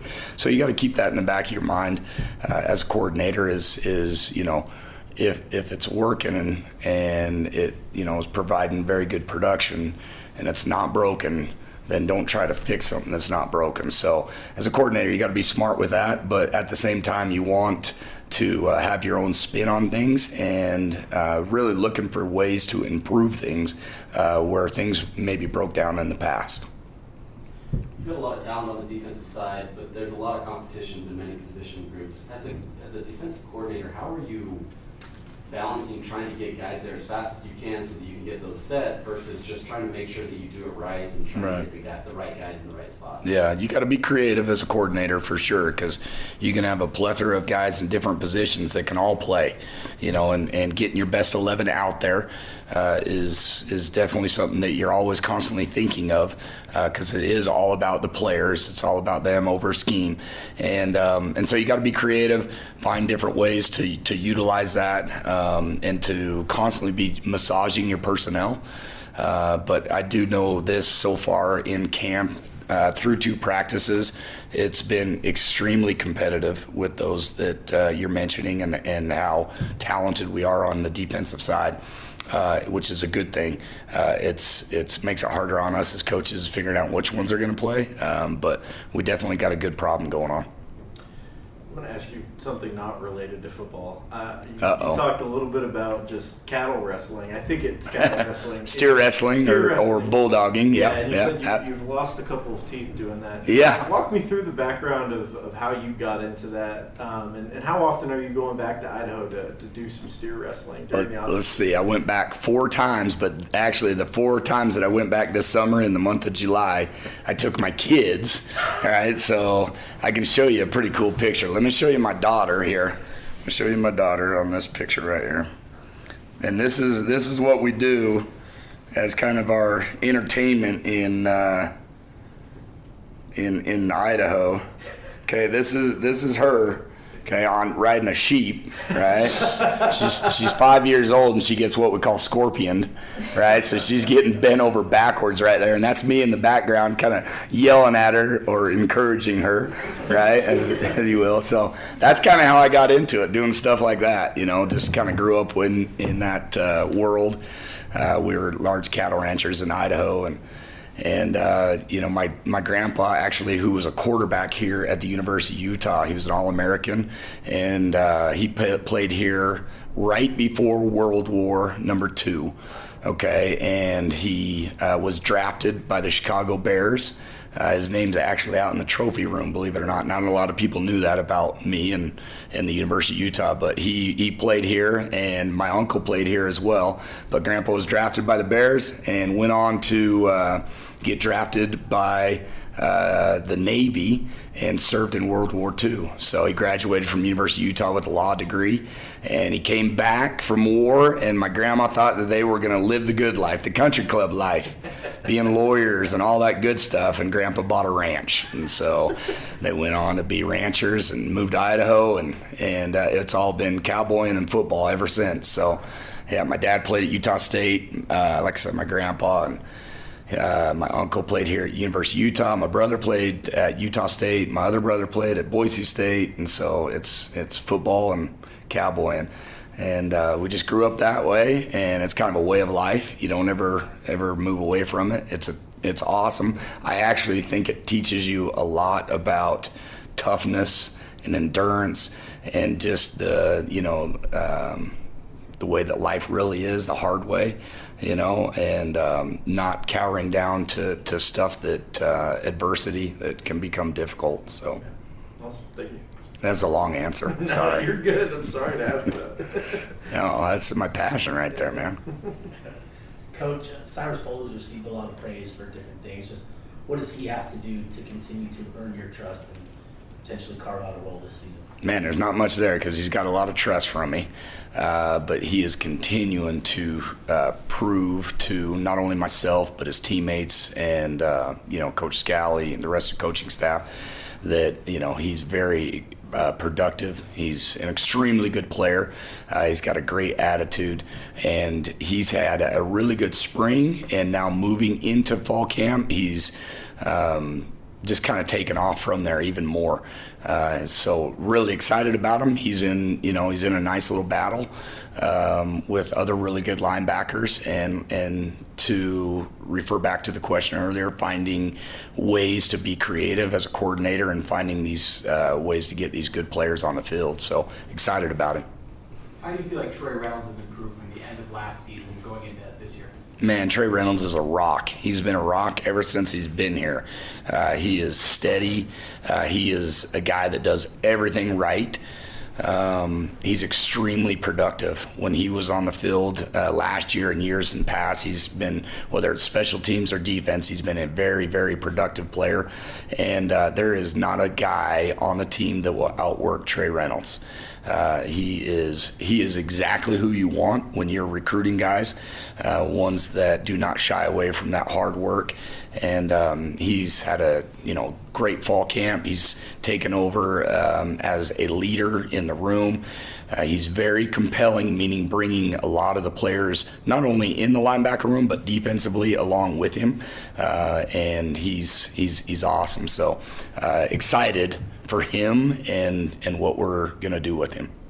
One more from Sandy. Yesterday, Jono said that it makes his job a million times easier if the defensive tackles in front of him are, eating one or two blocks. Just how have you seen the defensive tackle room grow from the end of spring to now? It's so far it's been great.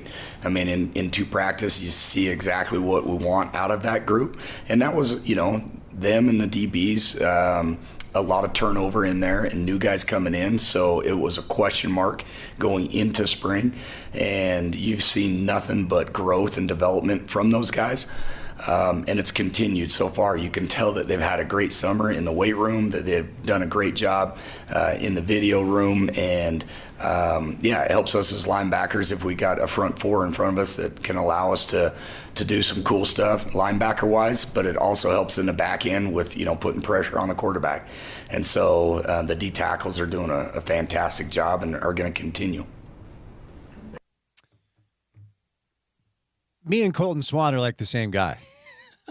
I mean, we're cut from the same cloth. I mean, look, man, nothing makes me feel better than riding tall in the saddle and kicking up a little dust. There you go. Cowboying in football. You had a big smile on your face when he was breaking that down. You were enjoying that. I love that. I was glad Jason asked the question for sure. And that's for our guy Patacchio. That's mutton busting. That's what his daughter was doing when she got scorpioned, if you will. I asked ChatGPT to write me a script to make me sound like a bull rider. You want to hear it? Let's go for it. Well, shoot. I ain't thinking too much when that gate cracks open. You can overthink a whole lot of things in life, but 1,800 pounds of bad intentions ain't one of them. Folks always ask if I'm scared. Of course I'm scared. Anybody who says they ain't is either lying or ain't ridden enough bowls. Courage ain't about not being scared. It's about nodding your head anyway. If you didn't know any better, you'd think that I was riding bowls in my off time. We talked about this a few weeks ago. We can arrange that. This sport will humble you in a hurry. One weekend you're feeling like a world champion, the next you're eating dirt, wondering what truck hit you. That's just part of the deal. It's just part of the deal. This has real, like, John Dutton Yellowstone energy. It sounds like ChatGPT wrote it. It is. I'm not going to lie. Yeah, that you didn't watch Yellowstone, right? Not really. I got mad when they didn't use my scene. Well, I also think watching it would have made you angry. A little bit. Part of it is I did watch some of it as they were filming around, like, my family's area. Because it's cool to see that on TV and in a cinematic experience, but the cosplay cowboy, like, deputized weirdo thing is not my lane. John, good to see you. It's been too long. Not long enough, you son of a bitch. The Bulls don't know your name, don't care about your rankings, and sure as hell don't care that you're having a bad day. They make you earn every second. At the end of it all, I just thank the good Lord, tip my hat to the stock contractors, patch up what hurts, and get ready to do it again next weekend. That's the life, and I wouldn't trade it for nothing. That's the script that ChatGPT. What's your favorite stock contractor? Paul.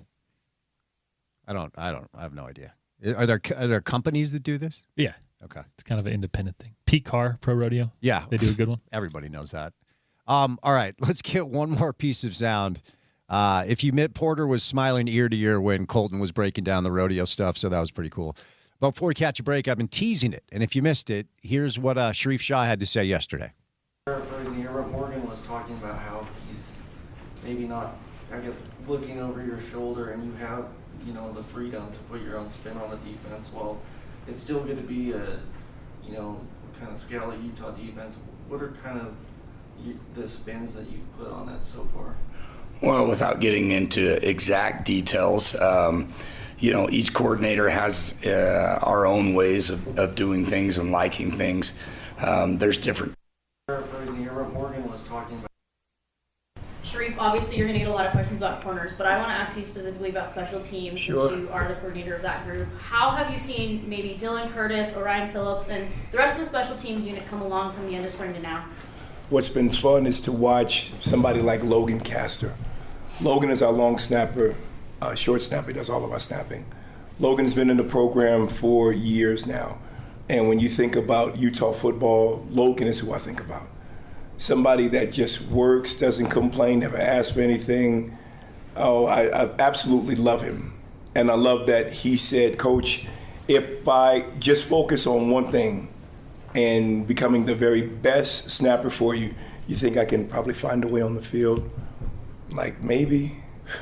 Not only did he find his way on the field, he found his way to becoming an all-conference long snapper. So I'm extremely happy about him. It's now about who's behind him. And that's what we've had to kind of go out and find. Or, like we always do in the Utah way, is anybody on the team ever long snap? You got 42 hands to go up and you're like, okay, let's all meet after practice and let's see if we can figure out who's going to be somewhat decent. Well, then out of that, those bevy of kids, you get, a couple that are actually pretty good. You're like, hey, Logan was one of those guys. He said, I think I can long snap. I'm 6'5", 231, and maybe I can run a little bit. And I have massive 12-inch hands. The ball looks like a tennis ball when it's going back there. So, some people have God-given physical attributes that make it easier for them. He's one of them. And there's a kid behind him named Mitch Nielsen who's showing up. Another kid, Gage Victor, who we got from Snow College, who's also doing a fantastic job. Super pleased with what I think can be a very good long snapping group.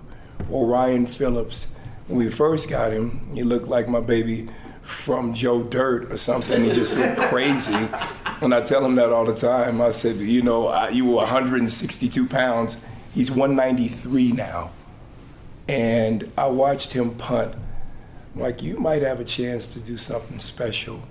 He is so good, just in terms of attitude, demeanor. Coach, you think maybe we can try this? Or that, and it used to be, Coach, this is crazy, it's a little bit chaotic, everybody's coming at me. I'm like, yeah, mate, because he's from Australia. I'm like, that's what we do here in America. People's going to blitz you. So get used to getting the ball off faster. I like to go and get my steps right, and I was like, look, punt the ball. Let's get this thing going. Well, he got good, and he got really good, and I think he's poised to be a lot better. Dylan Curtis is who I'm most excited to watch. You know, he had a tough freshman debut, showed the capability of which we all thought he had. You know, an outstanding elite leg. He still has it, you know, coming off of an injury that now I feel like he's probably just about 100% watching him kick in practice.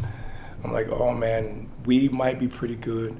And at least if we're not as good as I think we'll be consistent. We'll be good enough to, I think when Coach Scally looks and says, you know, should we put our field goal unit on? I'm like, Coach, go right now. And we all feel good about it, and the kids feel good about it. So that's what you love to see coming out of spring. That's what was been happy. I love Tanner Craig, and a young man that we got who was with us, went to Utah State, then think to UTEP, and now is back. Love him. He's a kicker and a potential punter for us. So long snappers, punters, kickers, at least we're in a good spot where we can continue to grow some kids and get people better and get ready for this season. Coach Shaw, you've obviously had a very close relationship with Morgan Scally, as you did with Kyle Whittingham. I want to ask you just about the decision to stay with Morgan and stay at this program instead of going to Michigan or even other places. What was that process like for you, and was it an easy decision to make, just given your relationship with Morgan? Coach Witt, I would not be coaching had it not been for Coach Witt. I wouldn't be here. So I will always love Coach Witt. Always, forever, has a very special place in my heart. So when he initially left, it was something that I had to consider. You know, I knew where I wanted to be. I know I wanted to be with Coach Scally, but Coach has a way of being very persuasive, Coach Witt.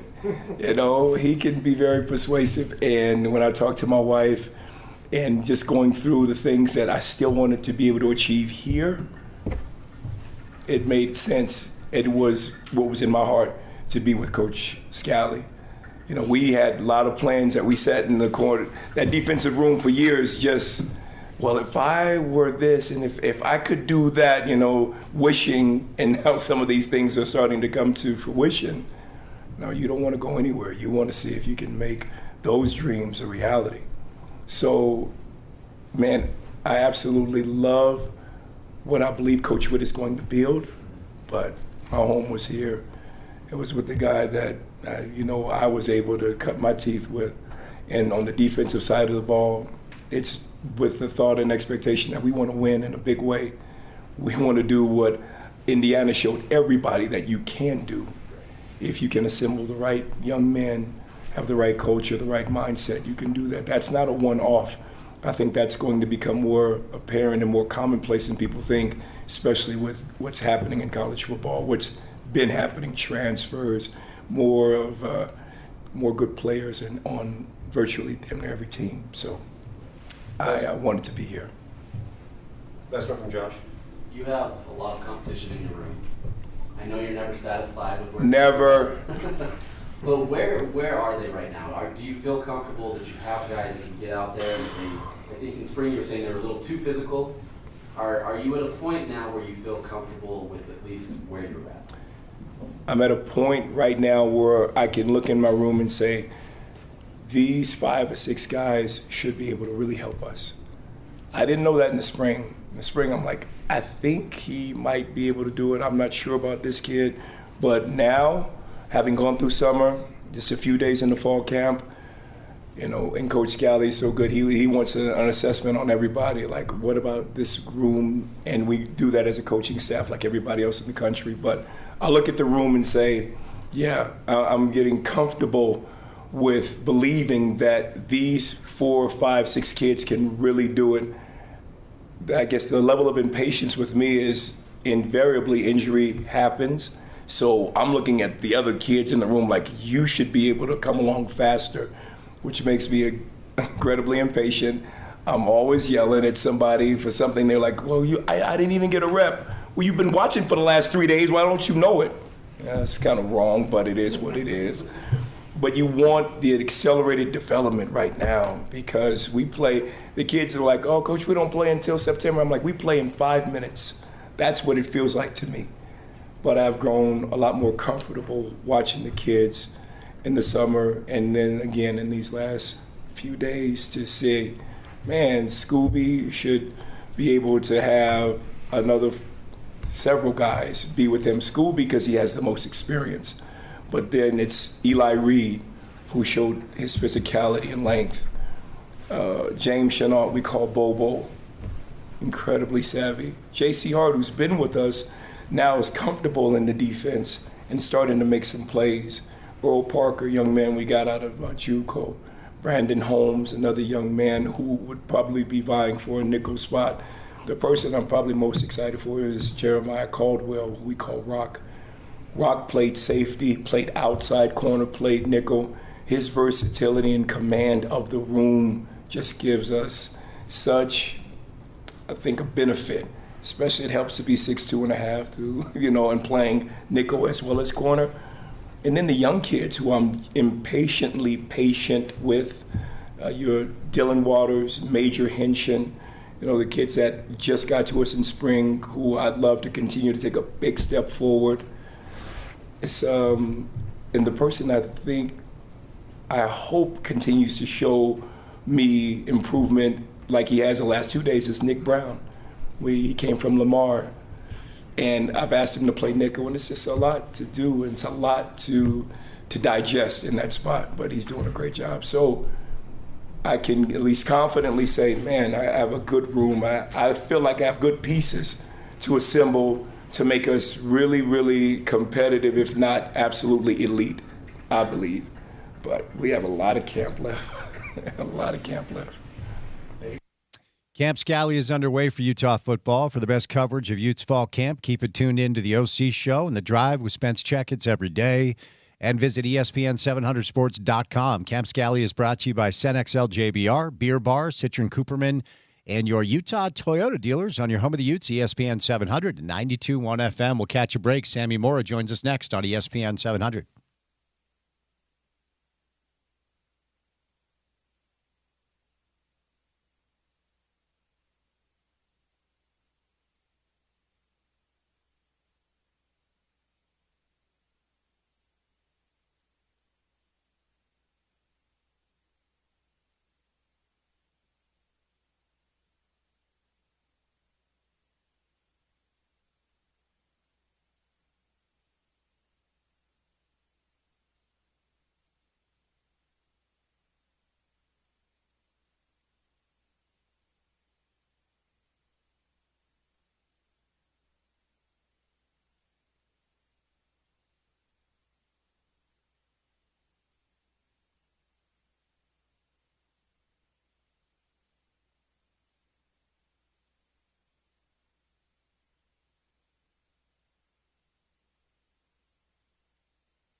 All right, day 4 of Camp Scally rolls up on the hill. It's day 2 for BYU and Utah State. If you're looking for any sound, you can go to ESPN700sports.com for that. If you're looking for the best coverage of Ute football, you go to Ute Zone, where we bring in hashtag Team Fun. Sammy Mora, Thursday afternoon. Hello, Sammy. How are you? I'm doing great, Spence. How are you? I'm well. I appreciate the time. So for me, fall camp indicates that football is back. Like we do the, hey, it's media day, unofficial start, but no, like now it feels like it's back, yeah? Yeah, 100%. Like I told somebody that Monday felt like the first day of school, and it honestly did, because you're back there, you're getting into the routine, and it's like we've made it through the off season, we've made it through the summer. It's football.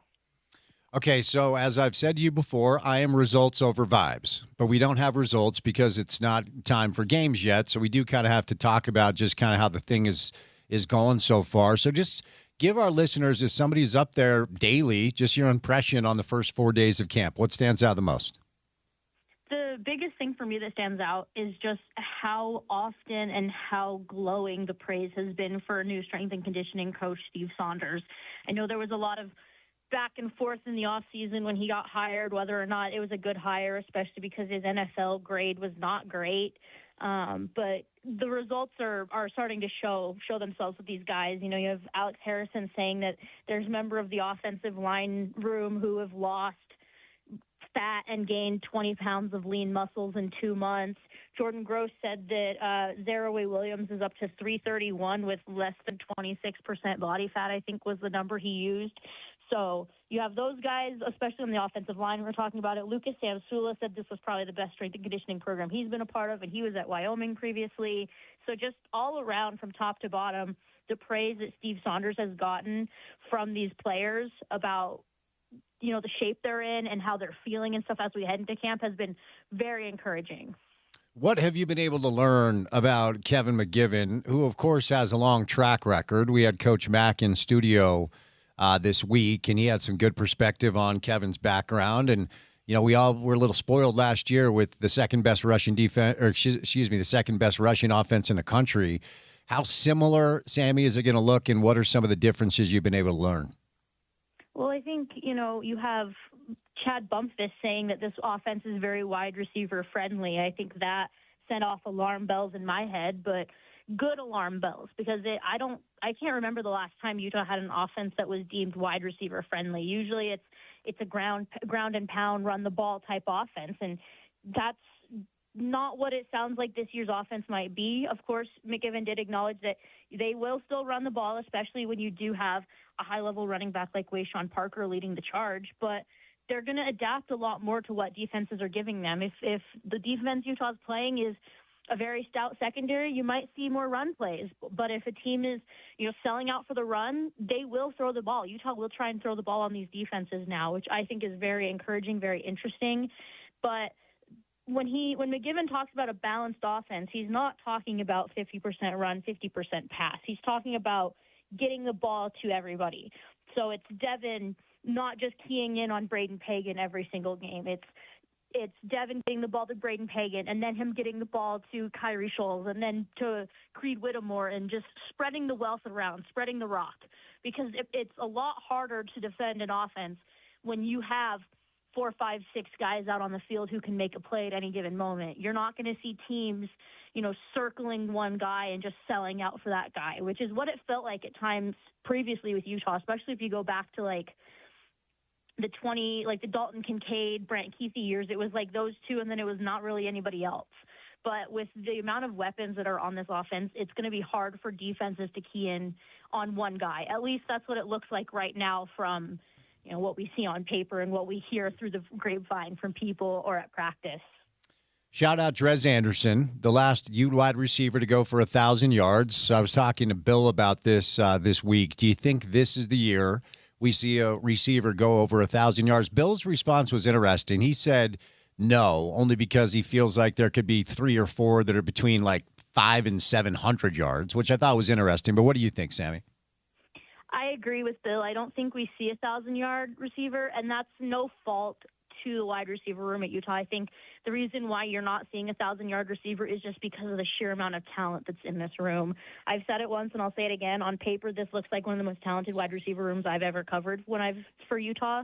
So that's no fault to the guys that there's not a 1,000-yard receiver. I mean, last year we said the same thing. We didn't think there would be a 1,000-yard receiver, but we thought someone would get close.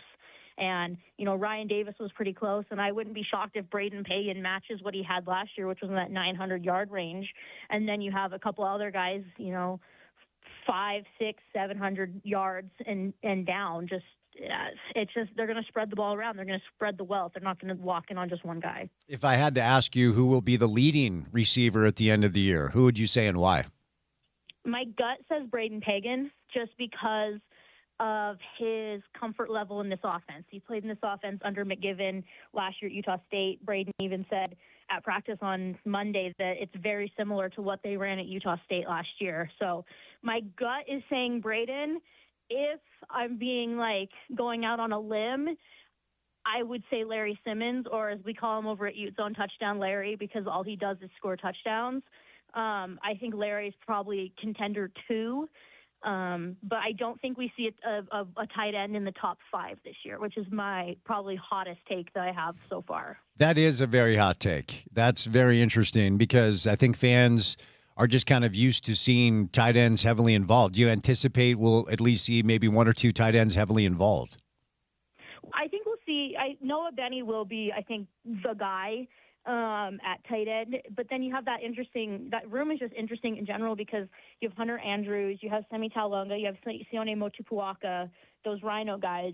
How do they all fit in? Because when I think tight end, I mainly am thinking, Noah Benny, Will Monty, Bear Fisher, those guys. Hunter is kind of like an enigma to me. He's just kind of floating. He has the label of a tight end, but he'll line up in the backfield. He'll line up in the slot. He'll line up as a tight end. He just is kind of everywhere. And then same with the Rhinos. It's just last year was very clear when they were on the field, they were going to be blocking. But, we saw the clip in spring of Semi scoring the touchdown. So we know they're going to be catching the ball now. So it's going to be an interesting development to see how the tight end usage changes.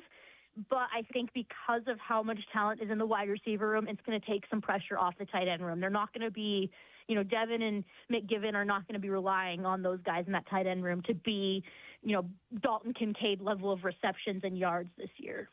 Coach Mack gave a really interesting breakdown of Coach McGivern's offensive system and, was there a lot during the spring. And according to Mack, he has seen a lot of packages on offense that feature both Devin Dampier and Bird Ficklin on the field at the same time, which I found both interesting and somewhat exciting. Any insight there? Well, we saw it last year towards the tail end of the year when Devin was, fully banged up and dealing with that hernia and that ankle. So it shouldn't be a shock. We know that McGivern is going to build this offense and tailor it to the guys that are, in that quarterback room first and foremost. And, Ryan Gunderson said on Wednesday to us with the media that this is probably the most talented quarterback room he's ever been a part of and had at his disposal just because of the skill and the talent that Bird and Devin have. So I think that it's not a shock that there's packages with both of them on the field. It's going to be interesting to see what those packages entail, because are they both running, is it run options? Is it pitches? What is it? So that's the more intriguing thing, but I'm not shocked if I see Bird and Devin walk out on the field at the same time versus Idaho. I'm not going to be groundbreaking news. It's something that we saw last year, so it shouldn't be a shock. I've always found the dynamic of a rushing quarterback interesting to consider because you can't take away what makes the kid special, but at the same time, you want him right come November and hopefully December and January. And I'm sure you guys at Ute Zone caught up with Devin. He joined us during Big 12 Media Days, and for me, for the first time, was very honest about his health a year ago. I think it was pretty obvious just watching the games when he was right and when he wasn't. But, of course, I don't know if you know this, Coach Witt was a little bit interesting about the way he approached the injury report. If you recall, it was always difficult to understand what exactly was happening. So when it comes to Kevin McGivern and his task of keeping Devin upright and healthy, how do you think that balance is going to look this year? the big thing is offensive line, because how is the offensive line playing? But, we just recorded our newest episode of our VIP podcast for Ute Zone earlier today, and we talked about this. And I think the offensive line can, because of how many skill position players you have on this roster, and especially the level of skill position players they have, I think that can, take some pressure off of guys. Devin might not be asked to use his legs as much because you have someone like Wayshawn, you have Daniel Bray, you have Hunter Andrews, you have Steve Chavez Soto. You have all of these guys that can do that for you. But, Coach Gunderson said the same thing. It's like he uses the analogy with Bird and Devin as wild Mustangs, and that you can't take away break the wild Mustang. They are wild Mustangs. You need to let them be that. But you need to be able to bring the fences in and keep them a little bit more under control. And I think that's what it is, because you don't want to completely take away what makes Devin and by proxy Bird so special. You want to let them be who they are, but you need to make sure they're safe. So if it's sliding, getting out of bounds, limiting the amount of hits you're taking, just common sense things that you, as a fan, you kind of think and you're like, well, why isn't he sliding? Why isn't he getting out of bounds?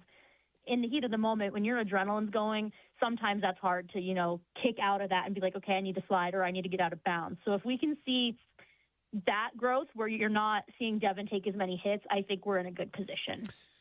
So I think a lot of us were at least hoping that maybe the practice availability for media would be a little bit different, that we could kind of observe practice on a different level. And as Sean kind of put it on his show, it was more or less a copy and paste of the policies from the Witt era as far as the ability to witness practice. And Morgan had all of us up at the football building a few months ago, and I thought gave us a very, very fair explanation as to why the policy is in place. I get it. But do you anticipate the same type of injury reporting where it felt like Kyle was just like at times messing with us, right? Like trolling with us a little bit. Do you think Morgan's going to kind of follow suit? I honestly, it's going to be interesting to see, because at the end of spring, someone asked Morgan what the injury situation was like with the team, and he was very blunt. He said, we had one concussion, we had one hamstring pull, but there was nothing major. And you had Jordan Gross saying at practice on Wednesday that Keith Olsen hasn't been practicing the first couple of days because he has a sore hamstring. So I'm not saying that it's going to be completely okay, well, here's every little detail that's going on with every player on the roster. But even that, little glimpses from those two coaches specifically is more than we would used to get with Kyle. With Kyle, it would have been like, well, we had a couple of lower leg injuries or a couple of leg injuries or upper body, just vague answers. And so at least we're getting a little bit more specific, but also at the same time, I was never one of those people that was jonesing to know, well, did this person twist their ankle today at practice? I wanted to know more long-term injuries. So during the Cam Rising situation, that's what made it so frustrating, because it was well, one day he's day to day, and then the next time it's, well, we're still waiting on the doctors. And it was just a vicious cycle that put a lot of players in a really bad position as well, because Kyle won't let those players, defend themselves sometimes. It's okay, well, it's my way or the highway type thing. So it's going to be interesting. I'm not sure where it falls.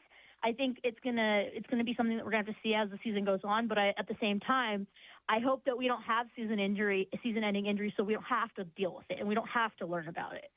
The only thing that kept Wayshawn from 1,000 a year ago, he needed 5 more carries because he averaged 6.6 per. Do you think we're going to see it? Ultimately, Daniel Bray is in there, and we know that Devin and Bird are going to carry the ball, and there are a couple of other backs that we might see as well. But does Wayshawn Parker crack 1,000 yards and maybe go for 11 or 1,200 this year? I think 1,000 is reasonable. I get a little bit iffy when we get to when he's making bold claims of 1,200, because if you look at Wayshawn's load, his game load, it increased as the season went on. The first couple of games, he was not getting the same number of reps that he was getting at the end of the season, and I think that's also part of the issue. Nakari Rogers was probably RB1 maybe the first 2 weeks of the season, even though Wayshawn proved to be more talented and the better of the two backs by the time the season ended. So I think we'll get to 1,000. Whether you get to the 11 or 1,200, I'm kind of a little bit more on the fence about, but I do think 1,000 is a reasonable amount, especially if the passing game is as high level as people kind of think it's going to be, because that's going to take some pressure off of them. Defenses aren't going to load the box if Devin's finding different receivers on 10-yard out routes every single play. It's going to make it a lot easier for Wayshawn and the other backs to get things done. Speaking of Nakari Rogers, of course, a ruling by a judge in Colorado granted the class of 2022 an extra year of eligibility so long as they finished last spring, as Nakari did.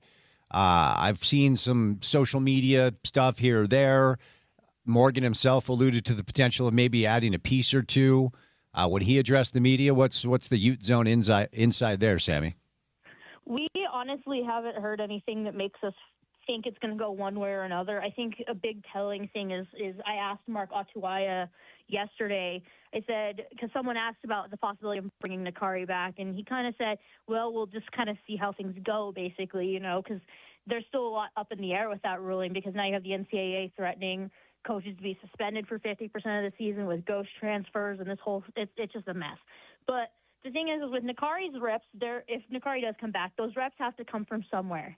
And again, this is another thing we've talked about over on Ute Zone is those reps that Nakari would probably come and get would take away from someone like LaMarcus Bell. And my personal standpoint is I would rather have Bam Bell get those reps now, considering he's going to be in college for 4 more years and there is no more redshirting of these kids, versus Nakari coming back for only a year. I'm a big long-term over short-term kind of person, and long-term I would rather sink those reps into Bam than bring Knack back for, just a season. If you had your preference, because you make some good points about some of the young backs on the roster, if Utah football adds a piece or two prior to the start of the season, where do you think they need to do that?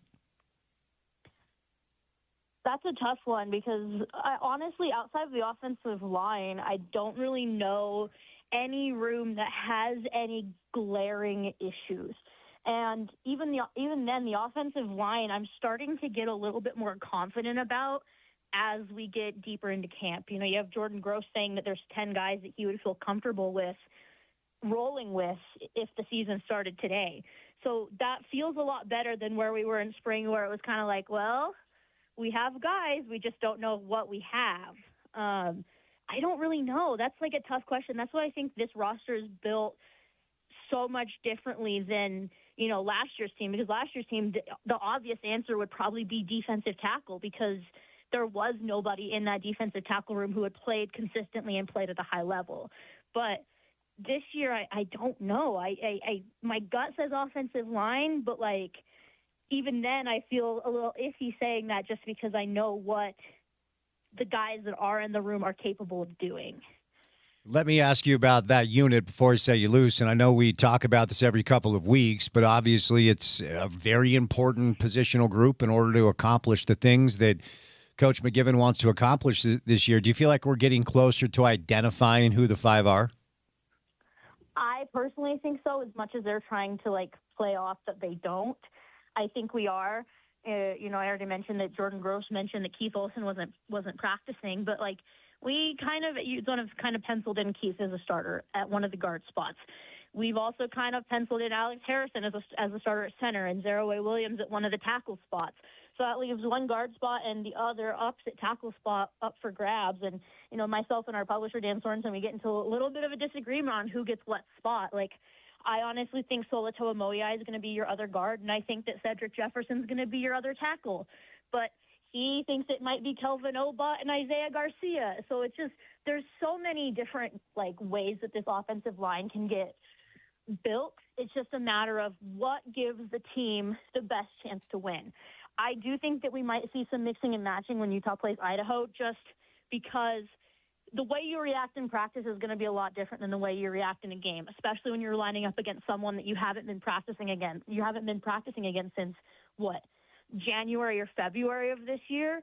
So it's going to be interesting to see how it develops. But I'm pretty sure I can list the 10 guys that I personally think would make the rotation. That 10th spot is kind of like up for grabs right now between we at Utah think it's either between Isaiah Kemma or Soren Shinofield, but we'll see what it looks like when everything shakes out. But I'm starting to feel a little bit more confident, and I know others are as well. Sammy, where can Ute fans go find your good work over at Ute Zone? Yeah, you can come find us at utezone.com. We are a part of the On3 network. We are actually running a massive fall camp sale right now. You'll get 75% off your first year if you join the site, which I did the math this morning. That comes out to around $2.50 a month. It's a really great deal. You get access to our 2 VIP podcasts we run, our message board. We do in-person meetups. We cover every sport that runs on the hill. So if you want to be the most educated fan, you should just come over and join us on Ute Zone. Great stuff, Sammy. Have an excellent week. It's great to have football back, and we'll chat soon, okay? We will. Thanks, Spence. All right, Sammy Mora. And what do you know? It's time to start thinking about football, and we're only a few weeks away from the best time of the year. Now's the time to prep your field. Make sure you're using IFA's Step 3 for the weeks ahead when the weather is still hot. But as the dog days of summer give way to fall, it's time to start thinking about Step 4, our fall and winter lawn fertilizer. Either way, you can find out more by visiting ifa.coop online. I will catch a break. Little sports court coming up on the other side. We'll get to the 5 o'clock hour of the show, and we'll say goodnight at 6. Busy Thursday afternoon. Great to have you with us. Keep it here on ESPN 700.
It is Sports Court time. We do it every Thursday with our friends over at Handy and Handy. Garrett gets the week off, so we welcome in our guy Preston flying solo today. What's up, Preston? How are you, bud? Hey, doing well, Spence. How are you? I'm well. I appreciate the time. So let's get into it. We're going to get the latest with the college sports bill that we've talked about on this show quite a bit, with the Big Ten of the SEC finally kind of giving it the thumbs up. What's the latest here? Yeah, we've talked about it a number of times. This is the Protect College Sports Act. Might be one of the only true bipartisan acts out there. But this was a bill that was put forth by Ted Cruz, and a few Democratic senators jumped on. The goal was to try and regulate college sports, namely in the area of NIL and transfer portal, because we know there's a lot of chaos out there. Well, the reports were that this bill was stalling, and it wasn't getting a lot of support behind it. And so all of a sudden, out of the blue, this week comes a report that the Big Ten and the SEC, who we know largely control a lot of what goes on in college football and basketball, they're the big dogs on the block, they have signed off on this. So implicit in that is that they weren't in support of it before, and I think maybe what they like the chaos. They like the opportunity to pluck players from different conferences, different schools, and pay as much money as they can. But anyway, they have signed off on it. It went through a few redrafts, and it looks like they're supporting it now. Not a lot of details. I know there's going to be some issues on limiting transfers, how many times you can transfer. But the one big one that stuck out was they've agreed to a cap of $27.5 million, and that's in addition to the one that we know, the $21.5 million that can be paid. So you're bumping up right against $50 million. That's hard to believe that that's where we are right now, and I don't know if there's going to be graduated scales along the way.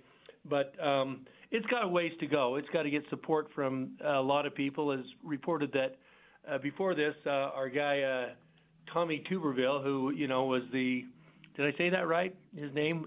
Tuber. I think the Alabama coach at one point. It's Tuberville, but no one cares, Preston. Tuberville. Yeah.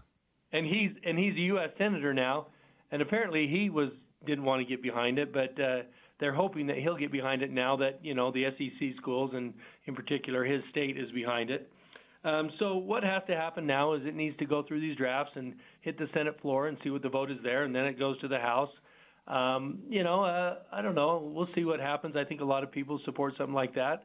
If it goes into law, then we see if there's any challenges to the law. But that's the update now. And I wonder what, first thing came to my mind, what does the Big Ten and the SEC get out of this? So apparently they got what they wanted out of it to jump on board with it.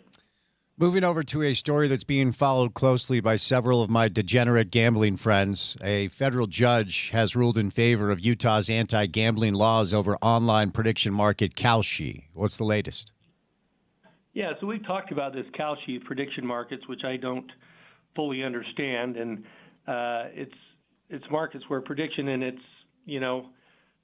couches prediction, but it's a form of gambling, and the reason we're talking about it on Sports Court is because there's sports gambling. Well, what happened was Utah passed some anti-gambling laws, and Kalshi saw these, and they said, wait a minute, you can't do that because these prediction markets, they're controlled by federal law. They're controlled by the Commodity Futures Trading Commission, so it's already in place to have safeguards there. Well, so they sued the state of Utah, say you can't have this law.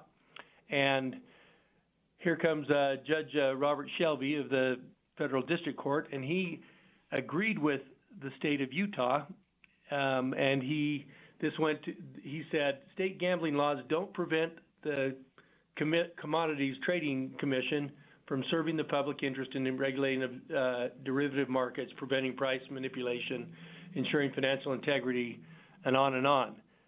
This went to a summary judgment. That means that the judge and the parties decided there were no disputed issues of fact, and this could be decided as a matter of law. So he's ruled in favor of the state. A lot of people, the Attorney General, Governor Cox came in and said, the gambling is causing tremendous harm to countless American families. What's interesting, Spence, here is that Kalshi has been winning these lawsuits in other states.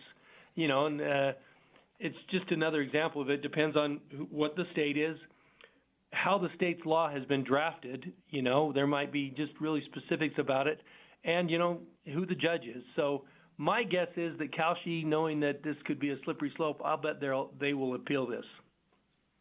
All right, moving over to our next story, where a court clarifies the rules that injunction for fifth year does not cover recent 2026 grads that have signed pro deals. What's the latest here? Yeah, so we heard about, what we've talked about, how many times all these lawsuits over eligibility, players fighting for another year of eligibility, whether it be they had an injury, whether they played at a junior college or a D3 school, they're all fighting for eligibility. So, the NCAA threw their hands up a few months ago and said, okay, here we go. We're going to pass, I don't know if a law, but a rule. It went through the board in the NCAA, and they passed a rule that said, we're going to give you athletes 5 years to play 5 years to play have 5 years of eligibility. And as the case, whenever some type of rule comes in, there's going to be some people that aren't in favor of the rule. And who it affected the most was the recent graduating class of 2026. I think it states those that entered 2022. So athletes that finished their year this spring and graduated, they only got 4 years. The old rule used to be you got 5 years to get 4, and there were all kinds of reasons, red shirts, transfer, that type of thing that you would get it. And now the rule is, you get 5 years, no red shirts, you just get 5 years to play 5. So who got left out in the cold were these graduates, and so a group of graduates in Colorado, they filed a lawsuit against the NCAA. NCAA is always getting sued, and they said this was an inequitable application of this rule, and that it wasn't fair that they didn't get a play. So they went to the judge, and the first thing they did is they claimed this was antitrust, and they filed for a preliminary injunction. And as we know, injunctions, talked about them a lot, you need to show irreparable harm to be able to recover this. And the judge agreed with it, said, I'm going to grant the injunction. Doesn't mean that they were saying that the rule, the NCAA rule, was illegal. They just said, I'm going to grant the injunction right now and let you do this. And the NCAA, their challenge to this was, and it makes a lot of sense, they're like, well, wait a minute. You've got all these graduates. If they get another year, these recent graduates, what about this freshman class that's coming into all these sports? We have roster limits. You've got, let's say you've got 10 freshmen coming in, and you got, 5 or 6, 26 grads coming in, and who are they going to want to play? The experienced player, and so it pushes some players out. So they said we had to do this, or it creates too much chaos.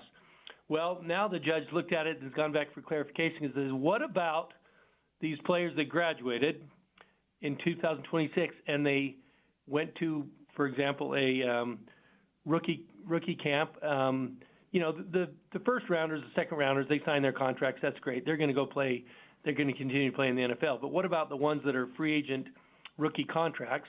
And they sign contracts. I think they sign a contract, for a weekly type salary. And, so the judge is saying, so if you sign a professional contract, this doesn't apply to you, whether you have a change of heart or if the likelihood is you get cut and don't make their original roster. So they had to have some clarification here, and Charlie Baker comes in and says, but this is just another example of all the chaos. So we'll see what happens with this, where this injunction and this lawsuit sits.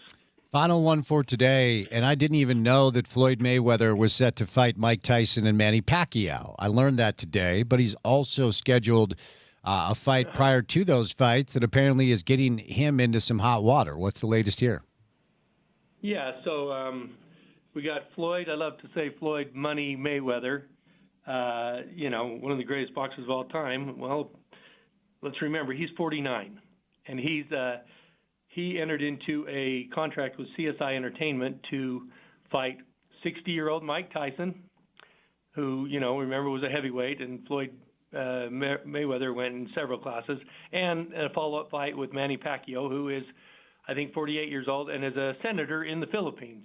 So that's what's happening here. And CSI said, hey, wait a minute, Floyd, you breached the contract with us because you, in between these, before the Tyson fight, you were set to fight a kickboxer named Zambitas.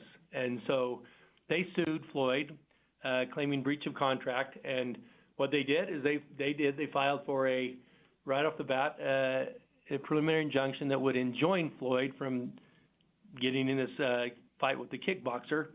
And again, they have to show irreparable harm. They came in and said that these fights with Tyson and Pacquiao are unique, once-in-a-lifetime events because they would feature 3 of greatest boxers of all time.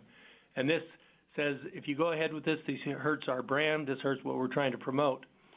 And as part of this lawsuit, now remember, Floyd Mayweather apparently made $1.2 billion in boxing, in his boxing career. And guess what? Floyd has filed for bankruptcy.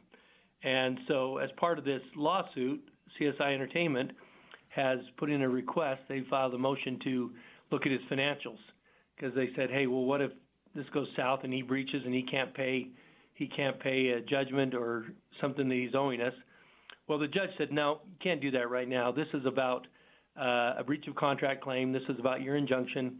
You're not going to get to see his financials now. But I just think what motivates these guys that made all this money? Well, I guess apparently they don't have all this money sitting around anymore. They live pretty high. So that's what we learned today, Spence. All right, my friend. For any of our listeners who have legal questions, how can they get hold of you over at Handy and Handy? Yeah, we'd love to hear from anyone out there, especially if you have a personal injury case where you've been injured in an accident. Give us a call here at 801-264-6677. You'll talk to either me or Garrett, or you can jump on our website at handylawutah.com. Learn about us there and submit all of your questions. Preston, thanks for the time. Fall camp is back, so have a great weekend, and, of course, Go Utes, right? Go Utes. Thanks, Spence. All right, Preston Handy from the law firm of Handy and Handy. If you have any legal questions, give him a call. Good dude. He's going to help you out. Before we catch a break, time now for our final Uinta Golf PGA Tour update. Brought to you by our friends at Uinta Golf. You can join Uinta Golf by Worldwide Golf Shops today for the latest deals on Ping, Titleist, TaylorMade, Callaway, Mizuno, and more.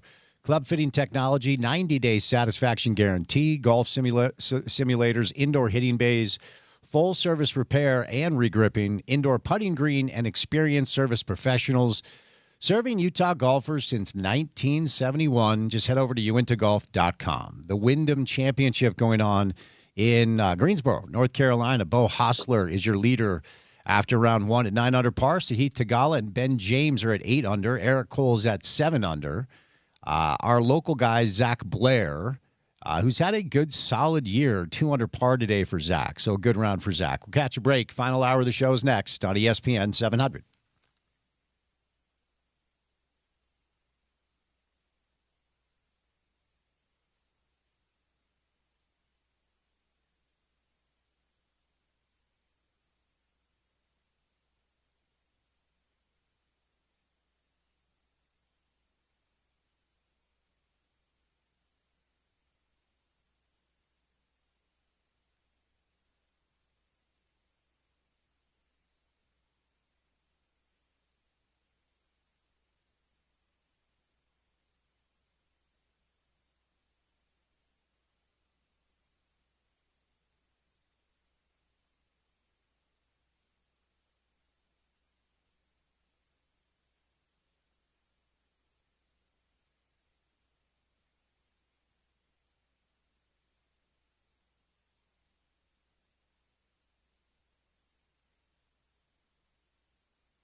Final segment of the show is brought to you by the Utah Advocates. If you were injured in an accident that wasn't your fault, call 801-355-5550 or go to utahadvocates.com. You deserve an advocate. All right, Porter, I don't know if you saw this. Akron is allowing their season ticket holders to enter a contest where the winner will be allowed to script the opening offensive series. Yes, and in unrelated news, I am a season ticket holder for the Akron Zips. Looking forward to selling those tickets throughout the year, but also looking forward to becoming offensive coordinator. See, bottom line is you're the first person I thought of when I saw this. I'm like, Porter would love to do this. Okay, so you win the contest for the Utes. What are we going with? Well, not telling you, to be clear. Okay, listen, but we got to keep so. this under wraps. Okay. But what would happen would be a really efficient 80-yard drive. Okay. And then we'd have a controversy in Akron, I think. As far as, because you want to go for two. Well, no. I would run a really good first set. Okay. And then Akron would struggle to score for the rest of the season. And they'd say, hey, what's that guy doing? Are we talking jet sweeps? Are we talking HB dives? What are we talking here? A lot of pre-snap eye candy. Ooh, I'm a I big like that. fan of what Jason Beck did here last year. Yeah, for which sure. is part of the conversation. What can Kevin McGivern bring from that? What does it look like at Michigan? I really like to listen, coordinator at the NFL level, different gig. Those guys are pros. Those guys know what they're doing. Mm-hmm. At the college level, especially at the Akron level, you throw a lot of pre-snap stuff out there, you're going to confuse some 19-year-olds. Okay. So I like it. Maybe some jet sweeps. But most of it's going to be about what we do before the snap. See, I'm going 13 personnel. Of course. Fly, sweep, Y2 banana. There we go. You know that's my play. I know specifically that Y2 banana, spider Y2 banana, usually is your go-to. We're hitting Pagan on the spider banana route, and Devin's we're gonna do a double reverse where Devin pitches it to Bird, and we hit Pagan on the spider Y banana route. There we go. Touchdown every time. Also, one more thing. I had an organic donut today. Hot take. When it comes to donuts and like ice cream, just give me the donut and give me the ice cream. I don't need the Greek yogurt. If I'm going to have an ice cream cone, I want ice cream. If I'm going to eat a donut, it doesn't need to be organic. Okay, I'll take care of the organic stuff throughout the day. I'm anti-organic donut, and I'm anti like fake ice cream pretending to be ice cream. Just give me the ice cream. I would say I mostly agree with you. Like when I go for the donut, when I go for the whole quart of ice cream, like I'm breaking away. It's a reward. It's a move away from the norm. I don't need to like put it into my routine, right? Mm-hmm. However, there are sometimes situations where those like healthy alternatives are done so well that like it still tastes good. Okay. I dig that. Well, I'm a simple man, as you know. I want to ride high in the saddle. I want to kick up some dust. I want to eat a donut and watch some football and go home. That's all I want to do. I do like that ChatGPT thinks that when you are bull riding, there's a saddle involved. Yeah, well, that was the script. So shout out to Chad. All right, Porter, what's coming up on the final show of the week, Friday edition of The Drive? Yeah, we'll be back for a Friday edition of the program. Pablo Mastroeni, the gaffer for RSL. We are going to recap the NBA offseason that was with our friend Howard Beck. Bill Bush, Morgan Scalley's safety coach at the University of Utah, and, of course, a longtime D1 coach, joins the show. And then we're going to catch up with our friend Jordan Bloxham at the Wyndham Championship. Of course, Patrick Fishburne, Zach Blair, Tony Finau, all in action. So we'll get the latest from Jordan. There you go. That'll be a good Friday program. Join us for that. Special thank you today to Richard Smith and Sammy Moore, and, of course, our friends at Handy and Handy for Sports Court. If you miss any of the sound from the show today, and if you're looking for Utah fall football sound, we're in fall camp now. Go to ESPN700sports.com. Download the mobile app. Take us on the go. And then support our podcast page. If you have some time tonight, pull up your preferred podcast catcher. Search for The Drive with Spence Checketts. Check that out. And while you're there, go to Reality Check with Spence Checketts. This week's guest was Aaron Roderick, offensive coordinator for BYU. For Porter, I'm Spence saying good night. Have a great Thursday evening. Talk to you on a Friday.